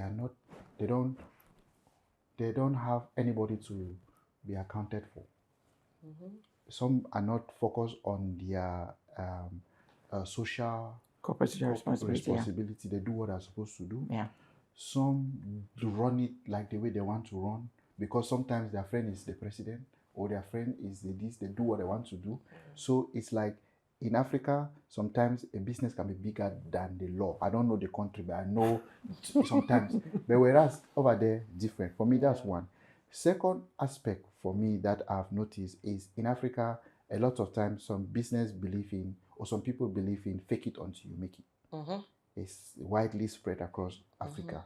But if you do that over there, in a lot of Western countries, you'll be found out. You'll be in problem. Last one is, you can see a business here in Ghana or maybe another African countries, very successful. They are making a lot of money, but no internet presence. No website. No somebody you cannot see the company. Very But that's so successful. Yeah. But over there, you have to have a presence if you are that on that level. So it's like people sometimes just, it's like that they do the business, but they don't want people to like really know them. I don't know, but that will not work over there. People, before you want to mention anything there is their session. To boil it up, for me, to summarize it up, there is you can get away without due diligence. In the Western world, you cannot get away without due diligence. Compliance is very big. You can get in trouble for even. I had a very good friend of mine.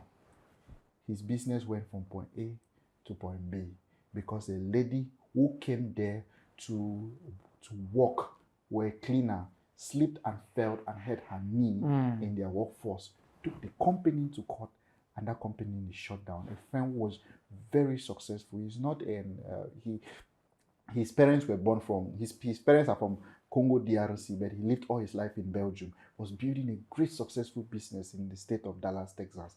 And when that happened, the business went down. I'm not sure you can do that for a big CEO in Ghana. Because you slipped and fell and you threw so much.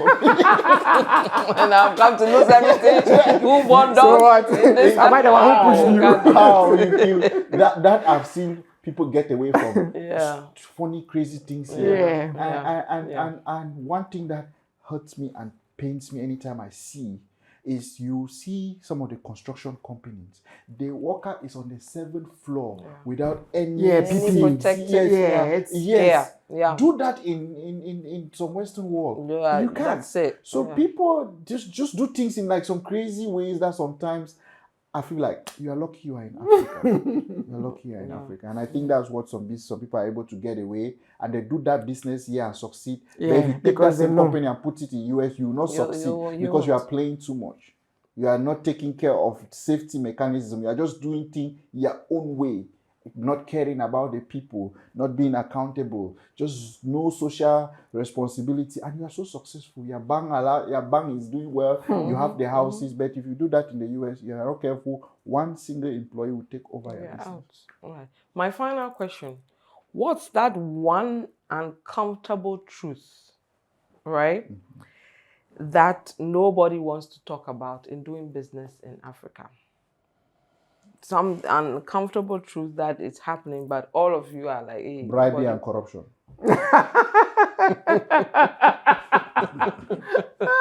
Bribery and corruption. Tell us. Oh my God! Just went there. I have had some businesses turn down one of our company that was into like events was also into helping foreign companies to expand and establish their footprint in African country. So if you are having a product, let's say you're in Indonesia or Singapore, and that product can be relevant in African countries, we can help you to expand your presence. I had a lot of business people that I spoke to them and they told me, I'm not willing to pay bribe in that country, so I will not come. Oh, I tried coming to that country, they asked me this amount of money. Oh, we even won this contract, but they asked us that we should give this amount of money. So I think some of the truth about a lot of things is that every founder have their ways, or every business have their ways. But if you don't even practice the way, the sad truth is that it will come to you. You will get proposed. You might be asked, you might be in the middle of a big major contract, and maybe the people behind it come and tell you that, hey, look, I know you have won it, but for it to go through, you have to see us. Yeah. For it to go through. You don't just know. And sometimes that's like the sad reality in a lot. It goes down. I was watching a video online, and I heard that why is Ghana becoming like a beggar? When we reach at the airport, people are begging you money, please, for something for your boys, something for your boys, all of those different things. It's in a lot in African country. It goes down to as little as you can get away with a little thing because you just appreciate something to someone. But I think the problem is that in Africa it is not structured. Yes. In the US it's called lobbying. I was just going to say that. So in Africa it's not structured, so that we feel like, but people feel shy about it. That's why as soon as you ask me, I tell you straight. The truth is, a matter of the fact is that a lot of people ask them the truth how they got some of their contracts. Yeah. Tell us the truth. How did you get? You are doing this. How were you able to get that? How did you manage to get it? Tell us the truth. And that's when they'll tell you that if there is no media, because in a nutshell, I'm sure if I ask you to do at least 5 lobbying companies in Ghana, you don't really know. Yeah. So, but in the US, there's lobbying companies everywhere. They'll tell you. I had a gentleman walked up to me when we were doing something in Washington, D.C. and told me that, hey, if you want to get so and so person, pay me this amount of money. I'll make them to come. There was that no bribe he was asking me. Yeah. But he runs a well-established lobby firm. Was that no bribe? No. So you see, I'm very anti-bribe. In fact, we've walked away from some businesses, from some contracts, because we believe that the right thing has to be done. And you said it, depending on the kind of founder. But again, so I remember in the early days when I started a business, my accountant at that time, he said, listen, everything looks like bribe to you. You don't want to do. And I said, yes. Then he said, no. In Africa, there are different things. He said, there's inducement, there's facilitation, there's service charge. There's service. He gave me some funny, interesting. Yeah. To me, I was like, what are you talking about? But you see, again, there's a reality in Africa, like you say. But with what you said, I will not consider that a bribe. And somebody will say, coming from me, that give me some. That's his work. He's built his network. He worked for it. So you want access into his network. It was going to cost you a lot of marketing. Now, I'm not... For the Washington one? No, for the access to get into a particular place. Okay. You get the example I'm saying? Look at it in this sense that, okay, everybody has applied for this. Somebody comes to you and tell you that give me this money and I'll make you to get that. No, that's bribe. That one we walk away from that. That's Yes, similar we are thing building I'm an trying organization to that, explain like for to you. example, you said, tell us how to do it. Certain things maybe I can't just show on here, but I can tell you exactly how we got into wherever we go to.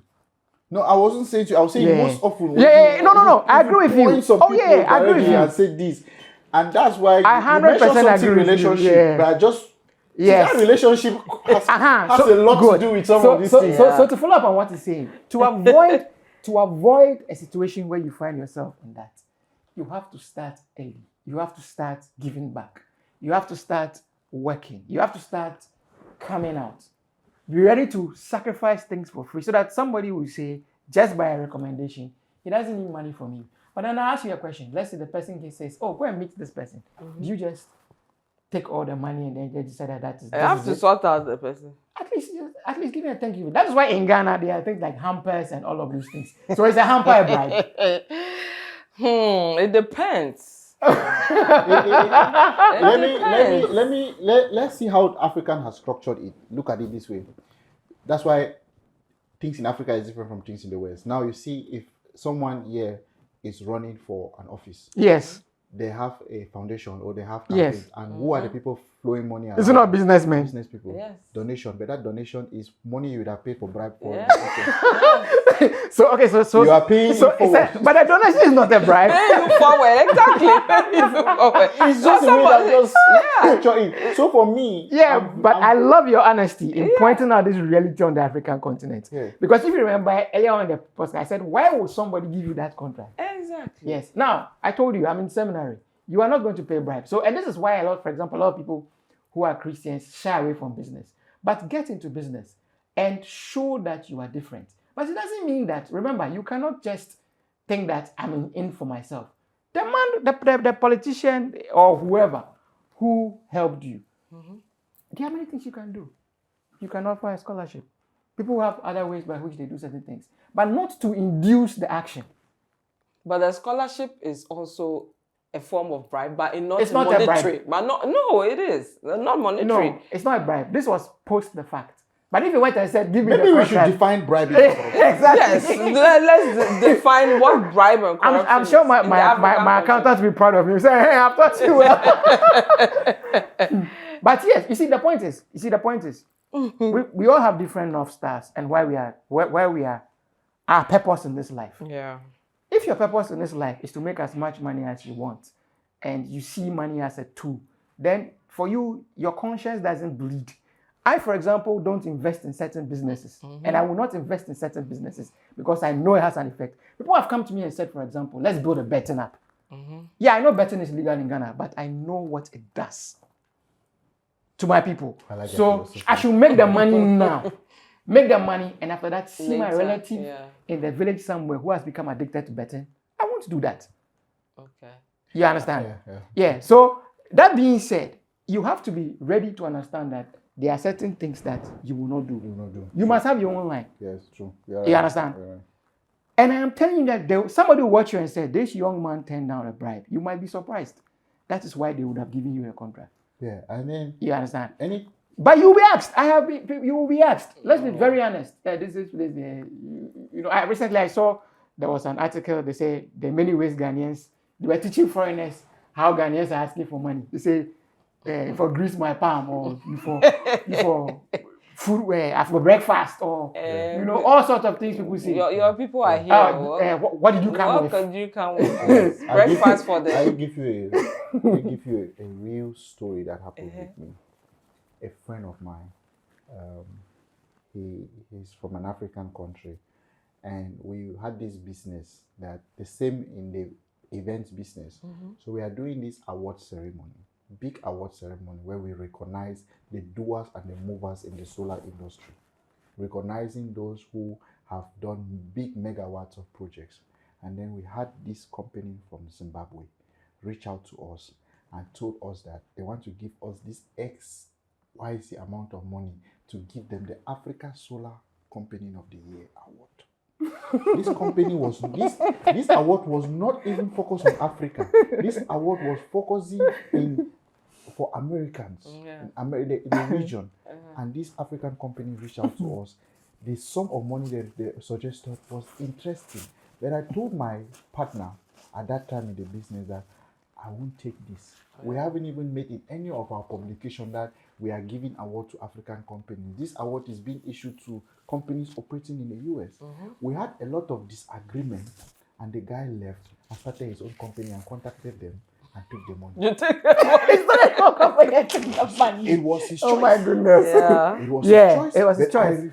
refused not to take the money because the way he came towards it was not the best. Yeah. And I feel like sometimes we have to be a little bit strategic for those who are willing to do bribe and corruption. Do it, hide it behind other things. Don't come to me. Let me not feel guilty for giving you this award.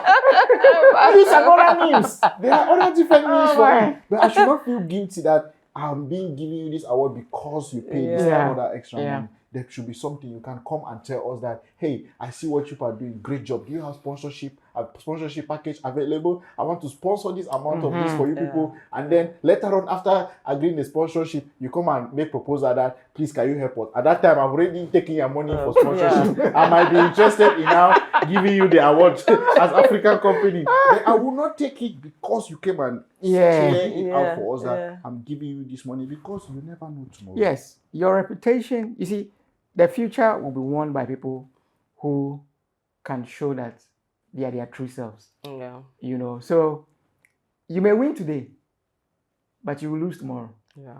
You know, so, and again, if we say we want to transform this continent, look at what is happening in Uganda now. You know, now the president has set up an oral. I know Ghana, we call ours oral. I don't know how they call it. And now you see some of the stories, very embarrassing. Very, very embarrassing. I saw and one kilometer engineer, kilometer. 4 years. Just, come on. Come on. Crazy. Very embarrassing. All right, gentlemen. It's a reality. We had to wrap up. Yeah. I think we've done, how many hours have we done? This is like 2 hours or more. Yeah, almost. Wow. Our longest podcast ever. But watch till the end. It's an exciting one. Subscribe to our channel, Business Outlook Africa. You get the frank conversations around business, unfiltered, all the great personalities in the world of business in Africa and Africans beyond in other parts of the world. I want to say thank you to our two guests, Bako Ambianda. Right. I got it right? Yes. CEO, Backbone Capital Ventures, and then Papa Kwame Anane, founder and CEO of Parrot IO. He used to have a company called Woody Interactive. Bako, one day you tell us the story behind your business, Backbone. I know there's a nice story about you helping somebody. For sure, yeah. And then the idea, right. But thank you, gentlemen. Thank you so so much Thank for you. coming. My name is Vivian Kai Lokko. Thank you for watching. We'll see you again in our next episode. Remember to subscribe. Bye-bye.